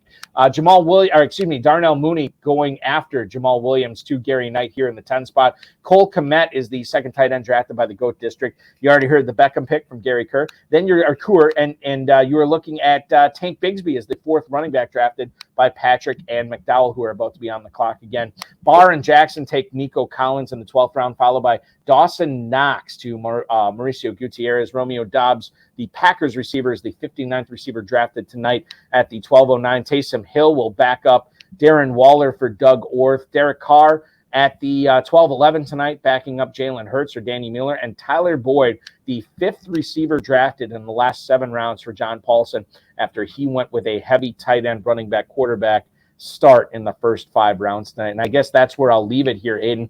When you look at John Paulsen's squad here, you often don't see an FFPC team ignore the receiver position until the end of the 6th round. But because Paulsen did it, it made his team pretty exciting here. Kelsey and Kittle, 2 top 6 tight ends. Patrick Mahomes, he gets the Chiefs stack, which was super valuable last year. Mahomes and Kelsey, and he gets an electrifying running back with unlimited upside. At least that's what we've been told. And Jahmyr Gibbs, and one of my favorite running backs, Aaron Jones, tonight as the first running back drafted in the 5th round, 15th overall. I like John Paulsen's start, and he's peppering in all these receivers again. And I still think that there's a lot to be said in the best ball format when you can get all these receivers. You only have to start 2. Man, you get Lockett, Evans, Michael Thomas, Rondale Moore, Boyd, Lazard. 2 of those guys should have hit every week. He's doing the right strategy. If you're going to go a start of, in your first 5 rounds, 2 running backs, 2 tight ends, and a quarterback, then you just hammer receivers the rest of the draft. The only thing I would have liked is in this range, I think he, at least the last couple of picks for sure, I'm shooting for lottery tickets because that way you need your big spike weeks. I don't know if Boyd and Lazard are really going to get you there when you kind of have this deficiency at receiver. I'm not on Mike Evans. I don't trust that Buccaneers offense. Michael Thomas is obviously scary. Who knows how he can stay healthy? Although I will say, Mike Thomas to me is still a little bit tantalizing because I know he was hurt again, but those two games, it was just 2 that he was healthy and healthy-ish. And playing last year, he looked good. He put up good numbers. Had a couple of touchdowns opening week. It's just that talent is still there. It's just, can this man ever get right health-wise? But again, if you're this build, I think can be done successfully. I think it's been proven to have done successfully. It's just you really got to hit on your receivers late. And just from a personal preference, I would be shooting. It's really just the last 2, and that's not going to make or break his draft by any means. But right. I'm just shooting for absolute upside versus Tyler Boyd and Lazard, who are probably locked in as wide receiver 3s on their team, and maybe here and there. But I didn't love those 2 picks. I do like Ron. There's a lot of positive Rondale Moore buzz out there on the old fantasy Twitter about his Fantasy X. Can we call it Fantasy X, or is it still Fantasy Twitter? For me, it's going to take a while. It's Fantasy Twitter, and okay. Fantasy X, it doesn't have the same ring to it. Yeah. It just doesn't. Yeah, I don't know. Like, Fantasy Twitter to me has been so like, when it has such a negative connotation over the years that I just like Fantasy X is almost an improvement. Oh yeah, I'll check out what they're saying on Fantasy X right now. Fantasy Twitter, it's like, oh my God, Fantasy Twitter is you think you're in Fantasy Twitter, and then you start working for the FFPC, and through the FFPC account, you see, oh, this is Fantasy Twitter. Yeah. Oh my! It's the different breed for sure. There is a Jalen Warren like fan club that. Yeah. Oh yeah. Oh, that's just perfect. The most random players. So. Speaking of Fantasy Twitter, you follow this guy, on fantasy Twitter. At Doug Orth, he writes for FF_today on Fantasy X/fantasy Twitter. He's been playing 20 plus years of high stakes fantasy football. Never had a losing season. He's already got the Kings Classic Championship under his belt. Please welcome back onto the program at Doug Orth on Twitter. It's Doug Orth. Doug, welcome in, man. Guys, thanks for having me. It's our pleasure. How is the draft going for you? You're about to come up in the 14th round here. How's the draft been going for you from the 3-hole tonight, man? Not at all what I was expecting, but I kind of low-key love it. Low-key love it. I love it. So we talked about this in the first round for you, Doug. Why was it Cup for you over Chase? Why like, I don't know if this is like a portfolio thing or what have you, but can you tell us a little bit about why Cup was the right pick for you over Jamar Chase at the 3? Yeah, I've had you guys on the whole time here. Actually, I had nothing to do with Joe Burrow being hurt. Oh, okay. I don't. We're 6 weeks away from that happen from the regular season. I think I had a calf strain of my own years ago. I'm not saying that mine and his are the same, but he's a pro athlete. He's got the best of training. He'll be back in probably 4 weeks, I would imagine. As long as he gets a week or so for practice, he should be fine. Got my Cooper Cup pick basically. He's been points per game. He's been the leading receiver scorer the last 2 years, FFPC. So no reason to expect that to change much. And I don't know. I did Chase's projection last night, and I tried to juice him up a little bit, but I couldn't get him past Cup. So. And it makes sense then. I mean, you're drafting based on your projections. What did your projections tell you about Jonathan Taylor, a guy who normally doesn't make it to the 210? He made it to the 210 for you tonight. Can you tell us a little bit what you were thinking? What was going through your head when you're drafting in the second round, seeing Taylor still there this late? Guys, I wanted to go receiver heavy here. I really did. Was it piss and yellow, right? I wanted to piss and yellow. Yep, piss and yellow, absolutely. But no, did not expect Taylor. And yeah, look, I'm sure the reason he dropped this far was because him and the owner, I don't need you, you don't need me, no one will remember us, that type of thing. So, yes. Wild. But the way I see it, he's going to play. At worst, he's got the dual threat of Anthony Richardson next to him if he stays with the Colts, which he probably will. And if he doesn't, he's going to be the number one back wherever he goes, and it's probably going to be a better situation than Indianapolis. Talking with Doug Orth here from FFToday on the High Stakes Fantasy Football Hour coverage of FFPC Pros versus Joe's number 4. Let me ask you about Dameon Pierce here. Now, when I look at his ADP, normally at the 609, normally the running back 22, you got him here tonight as running back 21 at the 610. So basically right at ADP value. You think FFPC players are sleeping on him based on how he did last year and the fact that they brought aboard a guy in Devin Singletary that, quite frankly, is always underwhelmed over the course of his career? Yeah, and I would hate to believe it's just because of Singletary. But for 14 weeks he was a stud. People love drafting him in the 4th round, or at least of maybe not in FFPC, but love drafting him in the 4th, 5th round last year. He went up, lived up to the hype for the most part. Now we come back this year, he's dropped 2 rounds. And why? Because of Singletary. Singletary was. Look, I'm not overly scared of Singletary, but the reason I'm really optimistic about Pierce is because that San Francisco inspired running game should be just what the doctor ordered as far as he's concerned. Hey, look, that offense last year, Pep Hamilton, I believe, was the OC. He loves running the ball, but none of his offenses have ever particularly run the ball well. Now you bring in like the 49er outside zone running game. Pierce can do that. Pierce has got the vision. Pierce has got the explosion to do that. Doug Orth, you are on the clock right now here. And just to recap everybody, while Doug takes a look at his board, he's got 2 quarterbacks in Cousins and Richardson. He's got 2 tight ends in Waller and Taysom Hill, a bunch of receivers, Kupp, DJ Moore, Pittman, Jamison Williams, Rice, Mingo are all on his roster. Darren Waller and I mentioned Waller and Hill are the tight ends.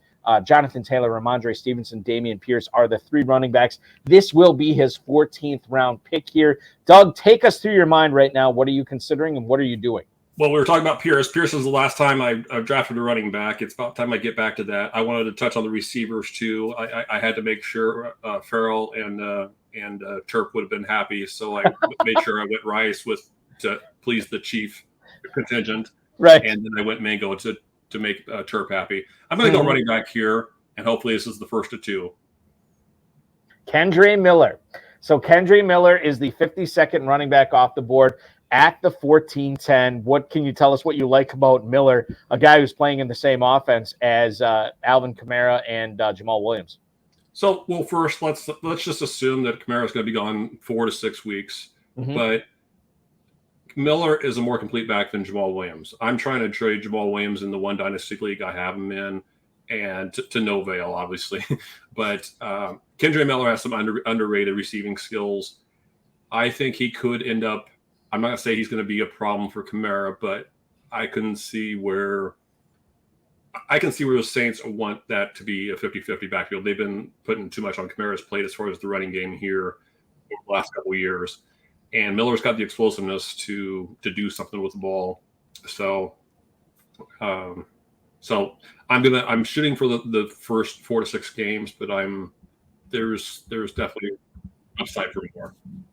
Doug Orth from FFToday.com, once again on the clock here on the turn, now at the 15:03. He did hit the running back position again here in the 14th round, as you just heard. Kendre Miller, his pick there at the 14-10 to go along with Jonathan Taylor, Ramondre Stevenson, and Dameon Pierce. Now you're on the clock here again, and it's tough for me to say, oh, you should go this way, you should go this way, you should go that way, you should go that way. It's tough because you have a pretty balanced squad here, Doug.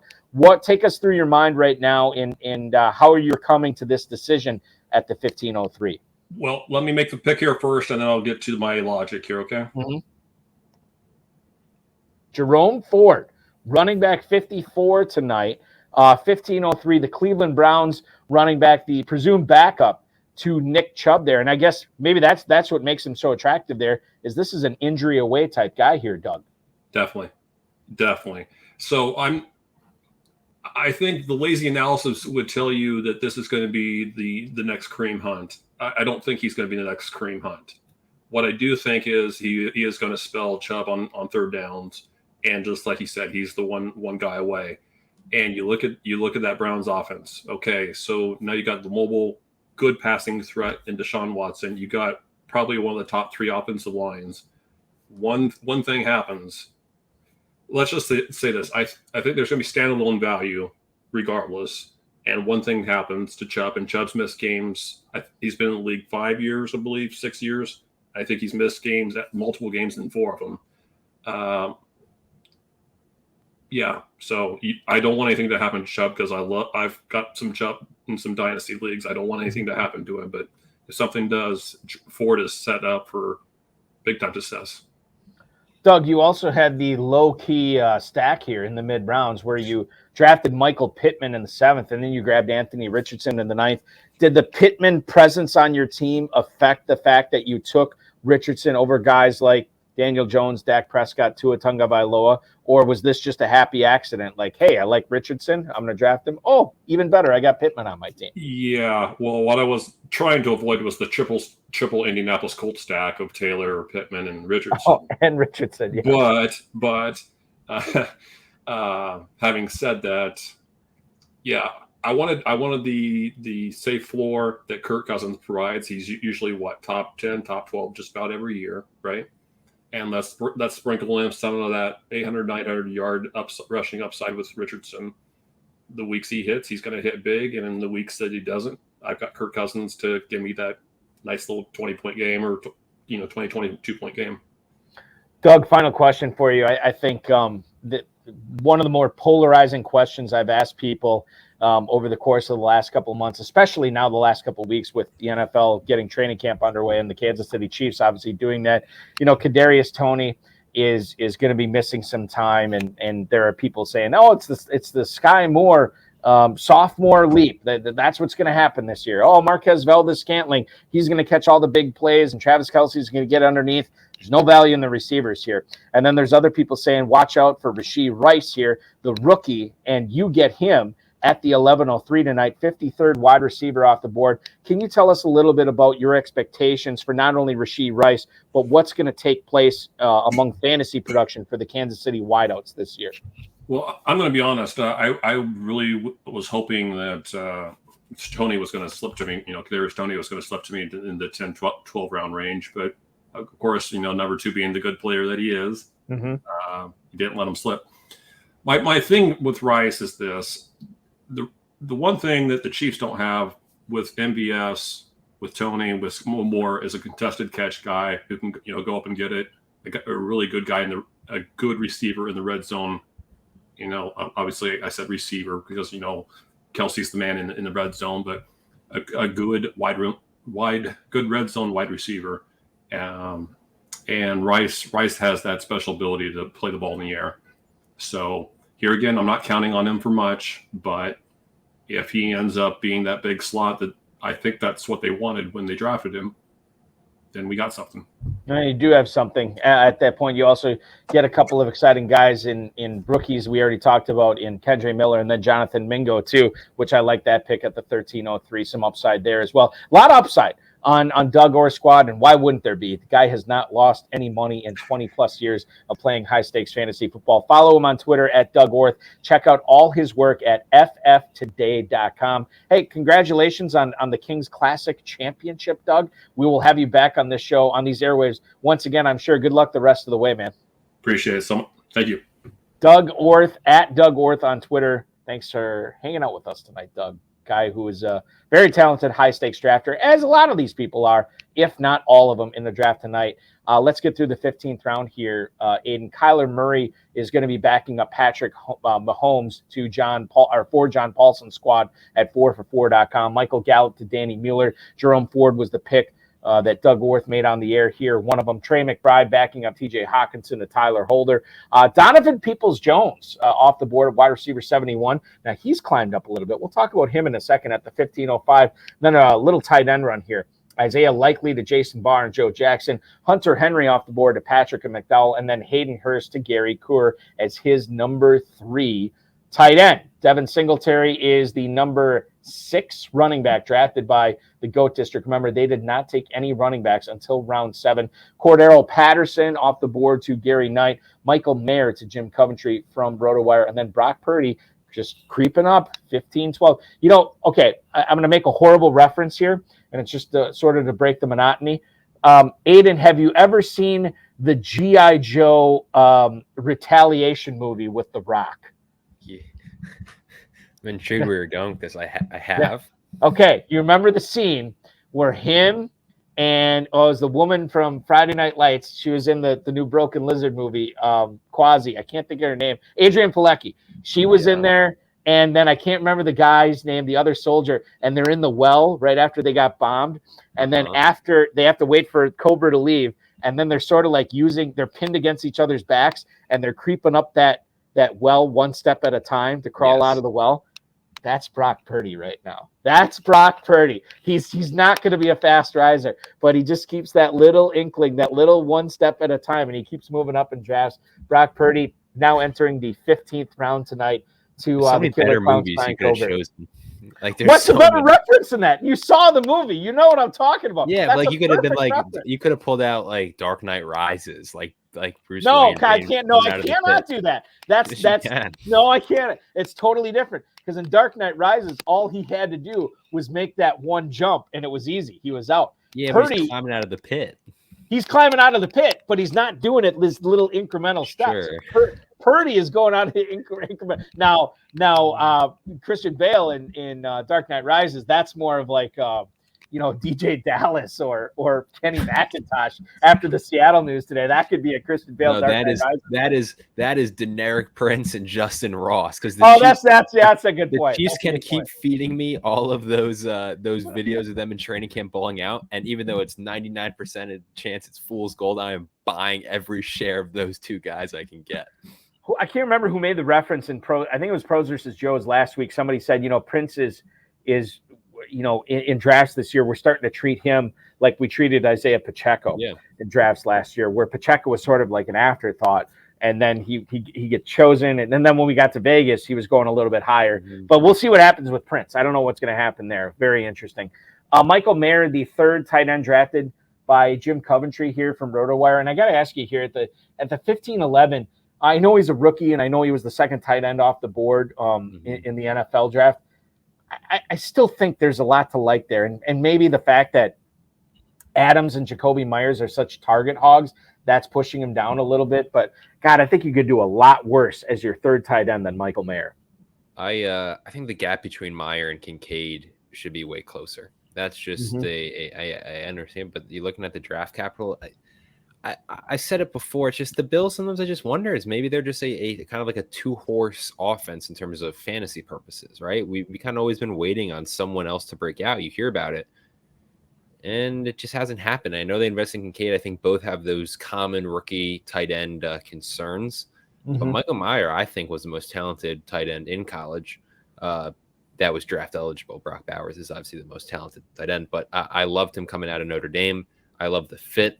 I think they're going to pepper him with targets. And I always talk about, right? Jimmy Garoppolo is good at one thing, and he's excellent at it. And that is like the short, like the 7 to 10 yards. That's it. That's where he's money, right? And there's essentially that short game. I guess I'm butchering these words to describe it, but that's what he's elite at. Not accurate on the deep ball. He's not mobile, but he will hit you right in the numbers if you just run a quick 5-yard route, 7-yard route. And I think that's where Meyer's going to eat for that Raiders offense. I know it's just pure speculation and essentially me just doing kind of not tabloid fodder, but there's rumors bubbling of is Adams content in Las Vegas? Could they look to move him? There's just always those things. And I think, yeah, he's a rookie, but I thought Meyer, watching him at Notre Dame, looked NFL ready. And I think that translates. I think the gap between him and Kincaid should be closer. And by that, it's probably a little lower on Kincaid. But as you said, for a third tight end, I think that's a great pick. 16th round is complete as well. Chuba Hubbard to Brian Covert. DJ Chark off the board as the number 6 receiver to Jim Coventry. Noah Fant joining Jake Ferguson and Kyle Pitts in the tight end room for Gary Knight. Marvin Mims off the board as the number 6 receiver drafted by the defending overall Pros versus Joe's champs. That's the GOAT District. Dan Williamson, Theo Greminger, and John Daniel. Leonard Fournette, not on a team yet, except for in the Pros versus Joe's number 4 draft because he is on Gary Coor's team. Sam Howell joining Trevor Lawrence and Kenny Pickett as the quarterbacks for Patrick and McDowell from RotoViz and Dynasty League Football, respectively. A couple of interesting receivers here. Khalil Shakir to Barr and Jackson. Puka Nacua, the rookie, going to Mauricio Gutierrez from Estadio Fantasy. Matthew Stafford, the third quarterback drafted after Tua Tagovailoa, and Jordan Love to Tyler Holder. Zamir White, third straight running back drafted by Doug Orth. Richie James and Curtis Samuel wrap up round 16, a very interesting round 16. Richie James to Danny Mueller, Curtis Samuel to John Paulsen. Let's talk a little bit about let's see, where do I want to go first here? Let's go with Puka Nacua to Mauricio Gutierrez, wide receiver 75 at the 1608. You know, I drafted him late in a lot of my rookie drafts this year, Aidan, and I think it was because I didn't really see a whole lot of competition for targets after Cooper Kupp in Los Angeles. And I know Higbee's going to get his, and I know there's some decent amount of Van Jefferson fans out there as well. But I look at Puka Nacua, and I know he's a rookie, but he's a polished rookie, and I think he's very intriguing in a best ball format like this to get him as the 75th wide receiver off the board, to go on Gutierrez's team, whereas he's his number 7 receiver. Like, you're not counting on big numbers for this guy, but you could get some steady production here. Van Jefferson fans is like an oxymoron if I've ever heard one. But the would they be fans? Van Jefferson fans? Vans. Vans. I don't know. Nothing beats when you're when you're a marketing and media coordinator and social media is just trying out a bunch of ideas. And I was so excited to present, like, me and the Terp collab just did a little all preseason hype team last year, and they got 3 likes. And I just remember I was all excited. But Puka, he would be on this year's list so far because the training camp buzz is immense for him. And that's really all I can gather. I mean, it was beyond even though just the start of this training camp. You're talking about rookie OTAs and all of that stuff. And he was like, yeah, this guy, they love him. So I think there's some value there. If you're drafting a Rams receiver not named Cooper Kupp, he's the guy. I don't think any of the other ones are even really worth the spot because personally, I just don't think they have any upside whatsoever. I don't think a lot of them are good. Cooper Kupp's going to get so many. He's just going to be peppered. Higbee will have his, but I think there's an opportunity. And when it's like it's a first versus last type draft, like Puka Nacua is he's a little bit more exciting here than he would be in a Fantasy Pros Championship draft or even an FFPC Main Event draft. I kind of zoned out because I'm trying to think back. Since McVay's been there, I can't tell you. You don't often hear about hype out of Rams camp and it doesn't deliver, right? Mm-hmm. It's usually pretty. I know Cam Akers. I wouldn't say Cam Akers had a ton of hype. That was just a weird. After the first game, you're like, oh, what do we have here? But because it's always been a Cooper Kupp and then Robert Woods show for the longest time. You don't really get Tutu Atwell, right? Second round pick. You never heard the buzz that Nacua was getting, right? It was just he kind of faded into irrelevancy the moment he got there. So I think I think it doesn't matter. You don't usually hear this much positive buzz, and it's resounding. So especially in the 16th round, when I know it's a classic phrasing, but he's borderline free, right? This is the lottery ticket to really spend on, because I think there's a chance, just based on the buzz, you might have something here. You might have something, and we definitely have something here as we go back out to the Joe Cam. Drafting from the 6th spot tonight. We already heard from Joe Jackson and his son tonight. Let's go to the other half of that FFPC Joe's team. It is Jason Barr joining us right now on the program from the 6th spot. I know you're coming up on a pick, Jason. Thanks for joining us. But how do you like the team so far? Hey, I appreciate you guys having us. Thanks for letting the other half of the team join. So far, so good. We didn't come into this expecting to go, RB heavy early on, 3 in the first 6 rounds. But, you got to take what the draft gives you sometimes. And so we're trying to make the best of it now. Very excited about the Zeke likely picks. That may end up sounding really foolish, but right now I like that a lot. Can you tell us, okay, let's take these one at a time. Well, number one, you're on the clock right now. So we'll get to that, to Likely and Zeke in a little bit. And to refresh everybody's mind here, what Jason Barr and Joe Jackson have done from the 6th spot tonight has been Josh Allen, obviously Ryan Tannehill, we talked about earlier, after they got Hopkins and Burks, it made it seem that, Ryan Tannehill playing the role of Thanos tonight, he is inevitable for Barr and Jackson. It happened here with the Titans stack. Then you're looking at McCaffrey, Breece Hall, Kenneth Walker, Ezekiel Elliott at running back. Receivers are Waddle, Hopkins, Burks, Flowers, Zay Jones, Collins, Valdez-Scantling, and Khalil Shakir, and then Freiermuth, Schultz, and Likely. Kind of a balanced team, maybe a little bit weak at running back. Are you going to go with a running back here, Jason? I think we're going to take one more running back before the draft is over. Whether we take one right here or not is TBD. But I think we'll definitely need one more before the draft is over. I think right now we've got a few guys queued up. I've got my co-manager who's actually driving the selection right now. Mostly they wanted me to join the chat so that they could have full authority over the next pick. And so, while we're talking, they're going to be making the next pick. So I know who we have queued up. We're going to be taking another running back shortly, but it may or may not be this next pick. Okay, so Devontae Parker was the pick here. You got 2 more chances to take a running back. We'll see what you do there. Let's get into the Elliott and Likely picks that you liked. So McCaffrey, Hall, and Walker, no other running backs until round 14. You grab Elliott there at the 1407. Tell us a little bit about why you like that pick so much there. Yeah, so the idea with Zeke is that it seems almost a foregone conclusion that he's going to sign somewhere and he's going to siphon goal line carries away from whoever, whatever backfield he joins. And so, when you're picking in the 14th round, we're not expecting the Zeke of old. What we're expecting is for Zeke to fall into the end zone 6 to 8 times. And then if you get 2 to 3 starts out of him, as a result of that, then I feel pretty good about that with the 14th pick. And it makes sense why you'd like Elliott at that point based on how your team construction went. Now, you already had Freiermuth and Dalton Schultz, 2 guys that could catch a lot of passes on the respective teams this year in Pittsburgh and Houston. But Isaiah Likely here, guys playing behind Andrews. Why do you like Likely in the mid-15th? Yeah, so the thing about Likely is that I think he has a great combination of both standalone value and contingent value. And so I think likely is going to be involved from the jump, even with Mandrews healthy. But if something were to happen to not only Mandrews, but also one of the wideouts, you have OBJ there, who is certainly not the pillar of health. I think there are 2 or 3 folks in that receiving game that could go down, not just Mandrews, and all of a sudden likely becomes a consistent player. And so for us, we needed a tight end there, and I think likely is exactly the type of player we needed.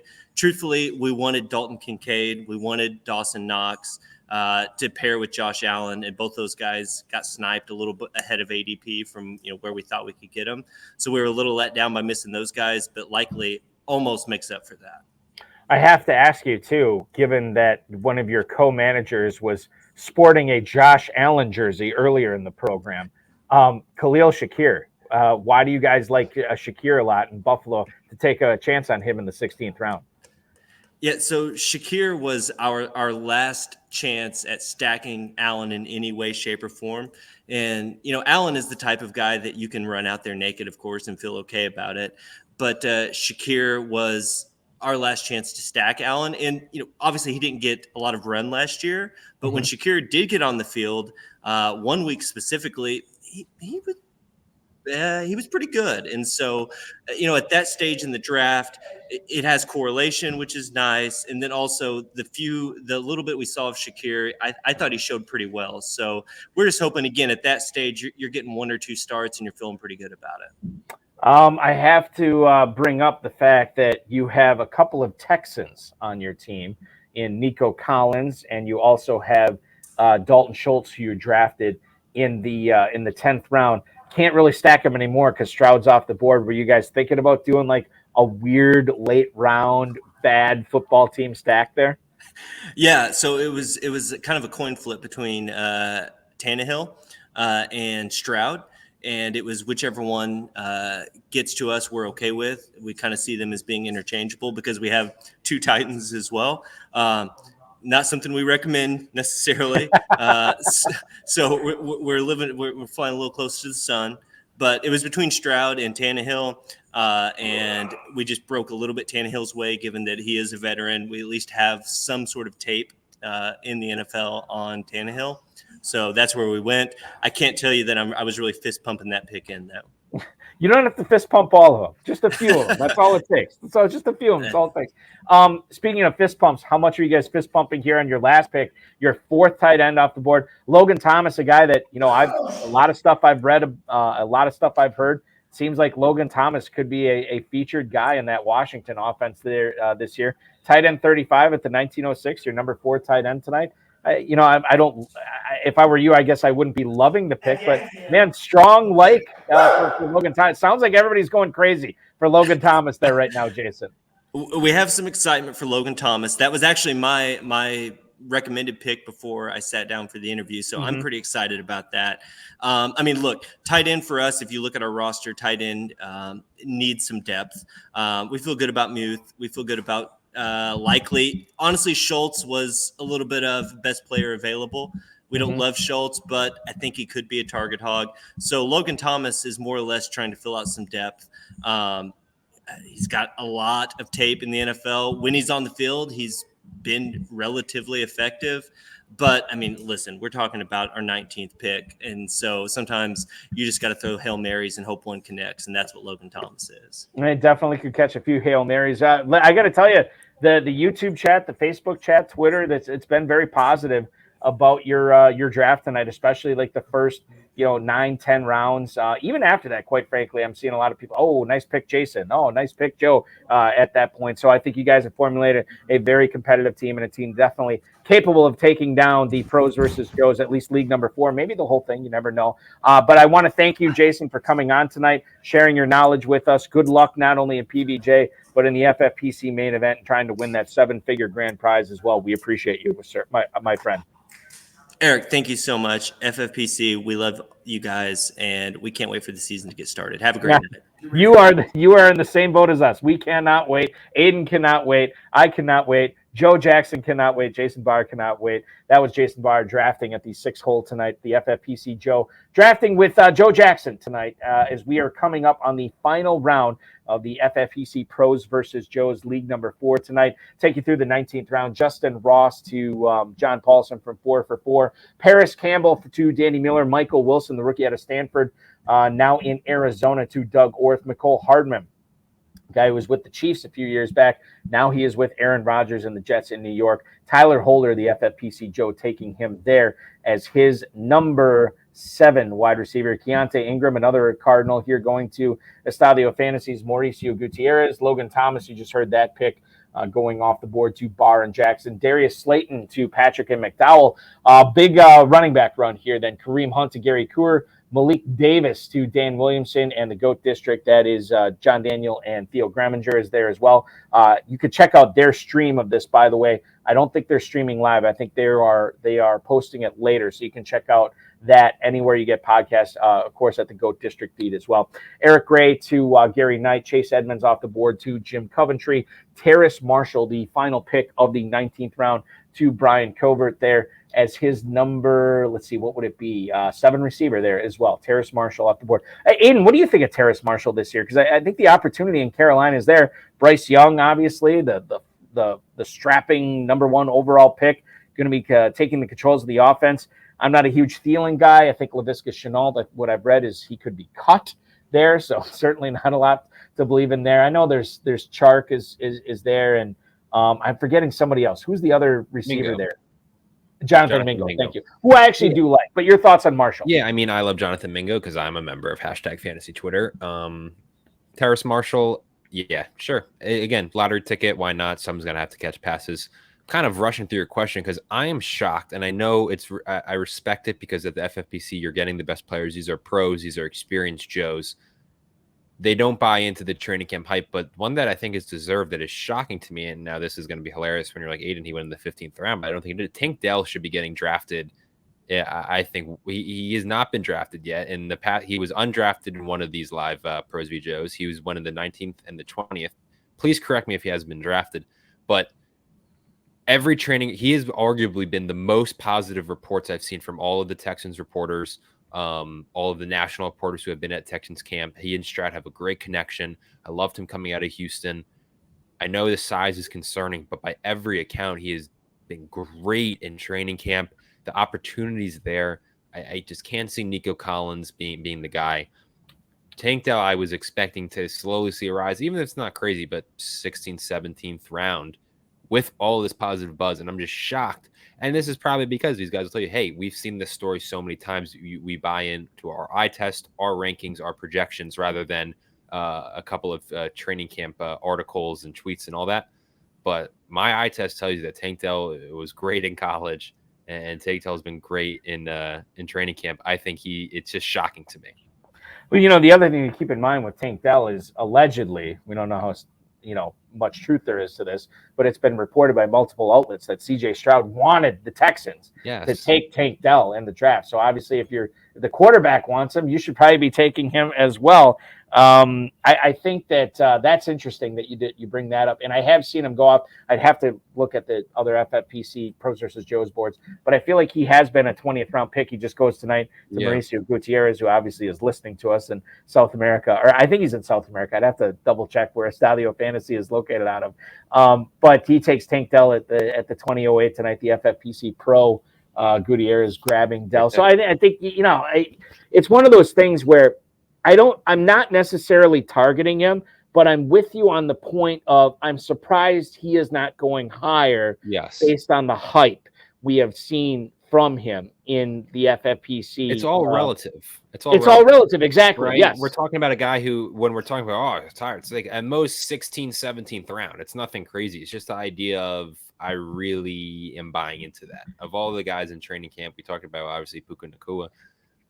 I don't understand why Tank Dell's not getting the same buzz. Right. Yeah, I think you're right. 20th round is complete, and so is the draft. They'll take you through the 20th round very briefly here. Brian Covert with Joshua Palmer. Pierre Strong falling to the 2002 tonight to Jim Coventry. Jalen Hyatt, the rookie receiver, out of Tennessee, now in New York, to Gary Knight, Noah Gray, the third tight end drafted by Dan Williamson and the GOAT District, JD and Theo Greminger also teaming up on that squad.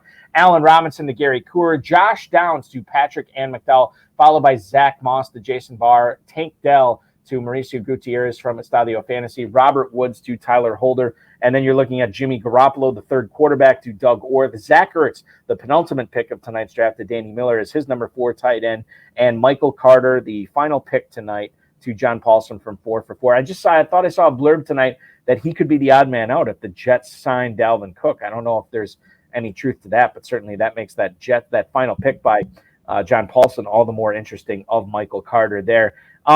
I look at Danny Mueller, a guy who's had a lot of success in the FFPC best ball format, Aidan, and he gets 4 tight ends here. And I got to believe part of that is because he did not take a tight end in the first 10 rounds tonight, but he grabs 4 tight ends after the 10th in the second half of the draft. And I don't think there's a magic number here, but to me, if you don't take a tight end until the double-digit rounds, even in a format like this, you have to take at a bare minimum 3. He grabs 4. What did you make of his tight end strategy tonight? That's the way to go. There's only so many you can take. I mean, maybe Ertz. You're hoping to get week to week. You have a couple. I mean, I think there's people way smarter than me are in on Jelani Woods and his profile and the flashes that he showed last year. I don't love Conklin. I think there's just so many mouths to feed in New York, but I love Gerald Everett. I think it's a great. Again, we talked about it super early in the show, right? That kind of.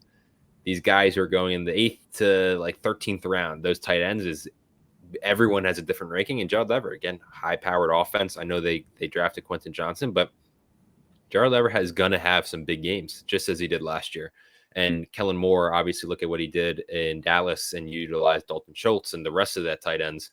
Gerald Everett, I think, is a value at tight end 16. That's a great pick. And I think that's one that even though, and then he backs it up with 3 more. Yeah. Gerald Everett, in a weird way, I don't think he could have not even taken Ertz as a super late flyer, and I would have been okay with how he shaped up with the Gerald Everett pick. You know, Conklin's getting a lot of buzz out of Jets training camp as well, and I know Jelani Woods is polarizing, but polarizing is okay when you're in round 17. We have completed the draft tonight, but we have not completed our guest tour. We are about to with our final guest of the night, ladies and gentlemen, the Fantasy Football Writer of the Year finalist from the FSWA last year, and our second Kings Classic champion popping aboard tonight, who won it 2 years ago. You follow him on Twitter at Jim Coventry NFL. Please welcome in Jim Coventry. Jim, welcome in, man. Hey, great to be here, man. This is a blast. Love the pros versus Joes in the FFPC.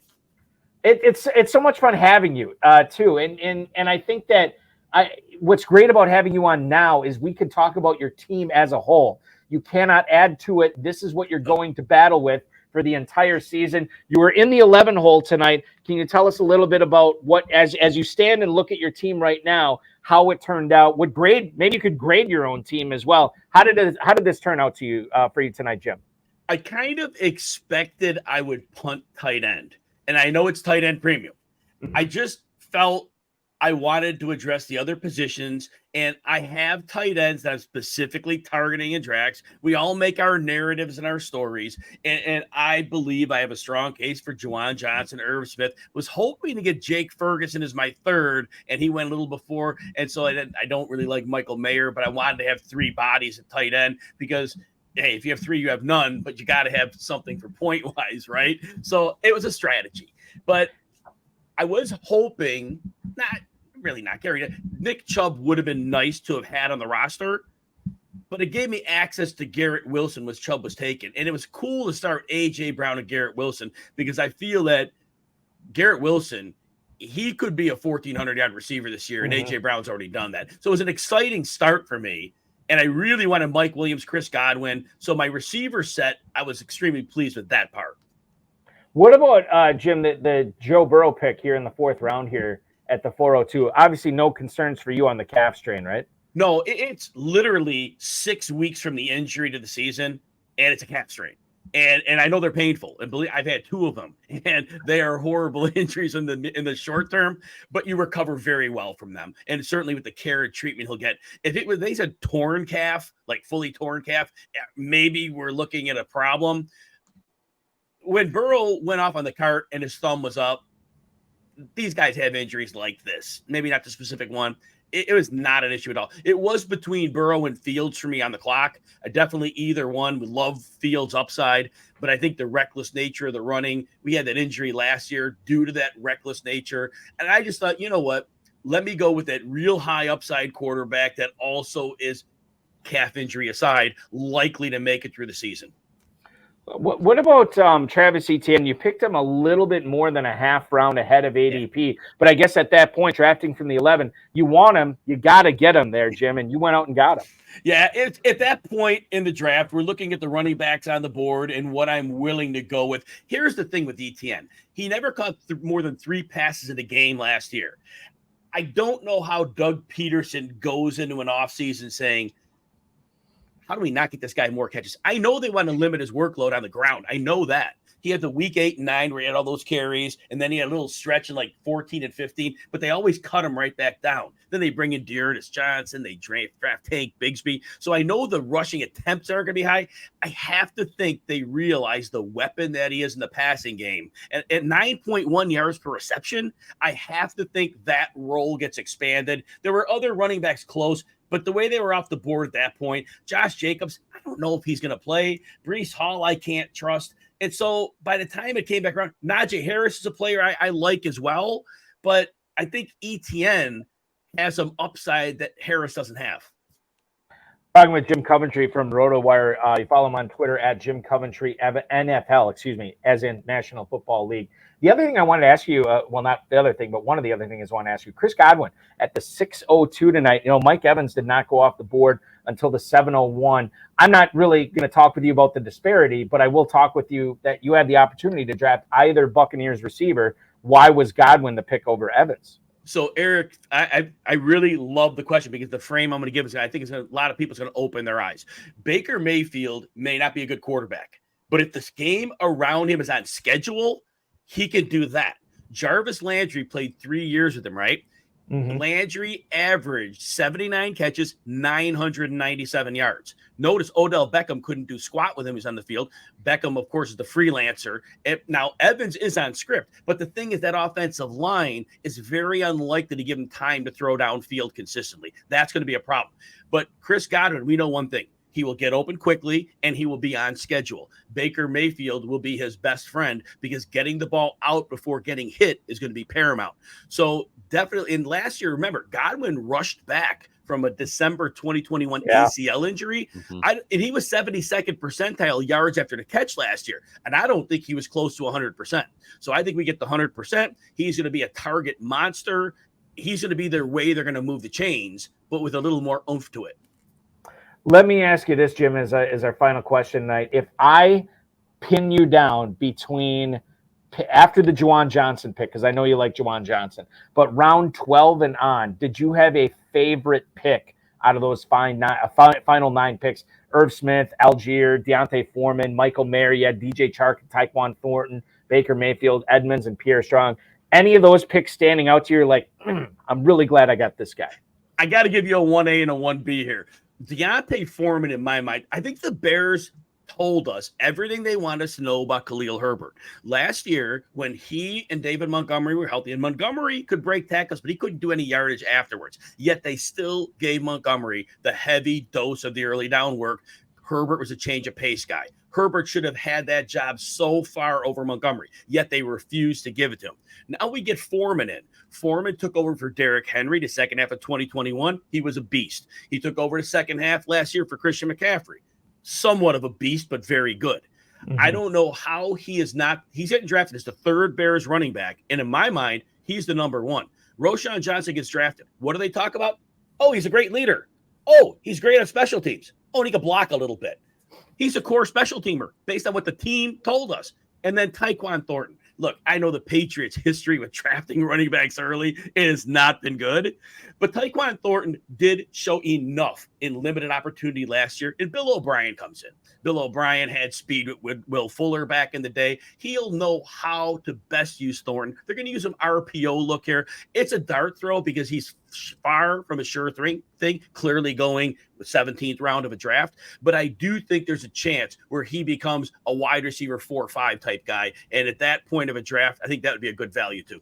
Yeah, absolutely. It's a fantastic value in the 17th round if that ends up hitting. And by the way, more than a non-zero chance of that happening this year. More than a non-zero chance for Jim Coventry hopping aboard this show in the future. Follow him on Twitter at Jim Coventry NFL. The FSWA Football Writer of the Year finalist in 2022, former Kings Classic champion back in 2021. You listen to him on SiriusXM. Jim, thanks so much for hanging out tonight. We will continue to follow you on Twitter. Keep up all the great work, dude, and good luck in this league. Thanks for having me, and good luck to everyone else. Bye. Thank you. Jim Coventry, at Jim Coventry NFL from RotoWire.com. Aidan, thank you so much for hanging out tonight. This was a blast. I appreciate. So now you are not on Tuesday or Wednesday on Pros versus Joes, right? No.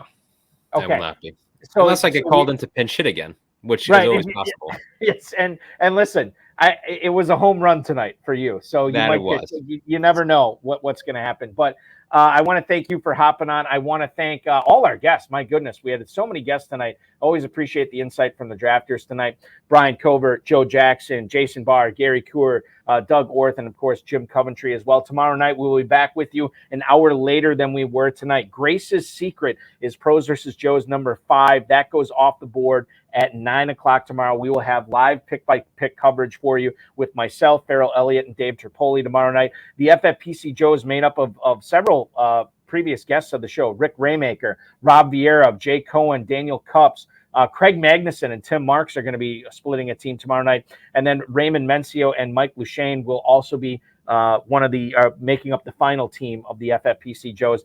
As far as the pros go tomorrow, Kevin Tompkins, Britt Flynn, and Andrew Cooper, that's Coop A Fiasco on Twitter, they are making up the Fantasy Alarm team, drafting from the 2-hole tomorrow. JJ Zacharisen from Late Round Fantasy Football going to be drafting cleanup. Scott Connor from Dynasty and Chill is drafting 6th. Then you're also looking at Rotoballers Josh Hayes, Draft Sharks Jared Smola, and legendary Upside's own Pat Kerrane. What a loaded draft, both from the Joe. You thought tonight was loaded. Tomorrow is just as loaded. It's going to be a lot of fun. You can watch it on all the FFPC social channels as well. I want to thank Darren Armani, the FFPC, Aidan Liquorie, obviously, our producer and mutual friend Rob, audio engineer, my best friend Bryce, and of course, all of our listeners. In case I made the mention that the early draft slots went out already. Now, if you feel like you should have gotten one and you didn't get one, email support@myffpc.com to make sure you know where you are drafting. Our next main event draft slot reveal will be August 15th, so make sure you are paid in full and have all your teams registered by August 13th. $1,600 for additional teams. So make sure you're taking advantage of that. And take advantage of the main event slows that are already going off. Fantasy Pros Championship drafts. I'm commissioning one in about 15 minutes here. So make sure you're registering for that as well as the midnight draft tonight. $350 could turn into $1 million for you as well in the FFPC main event. First time ever, we're offering 2 separate $1 million grand prizes. Register now at myffpc.com. Best ball tournament, Superflex best ball tournament, Dynasty startups available there, as well as closed 12 team best ball classic, whatever you want, drafts there at myffpc.com for just $5. Join the KFFSC main event. Should mention that too. I just joined a slow main event there, drafting right now. Just got Christian McCaffrey at the 104. Looking forward to my second round pick there. Register for those main events, which are popping off August 6th. So you got about a week. And then the live KFFSC main events go off there. Farrell will tell us more about that tomorrow. Aidan, be good, dude. Appreciate all your work. Thank you, sir. Good luck tomorrow. Thank you so much. I appreciate that. Ladies and gentlemen, that will complete our show tonight. Want to thank everybody for participating, for watching. Remember, we do this show year-round, 10-9 Central on Friday nights, but we will be back at it tomorrow night at 9-8 Central. We will see you there.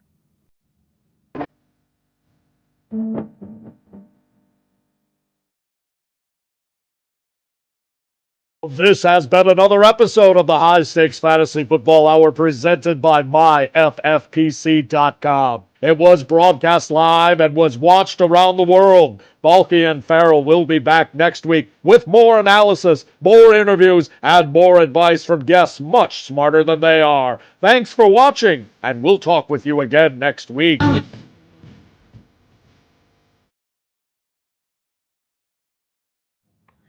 Down to 3 teams, and that FFPC Fantasy Pros Championship starts in 12 minutes. If you're watching live, jump in right now. Can't wait to see what you do from your draft slot. And that night, tonight's draft could be the $1 million grand prize. You never know. We'll see you there. Thanks for watching. 9/8 Central tomorrow. We'll be back at it.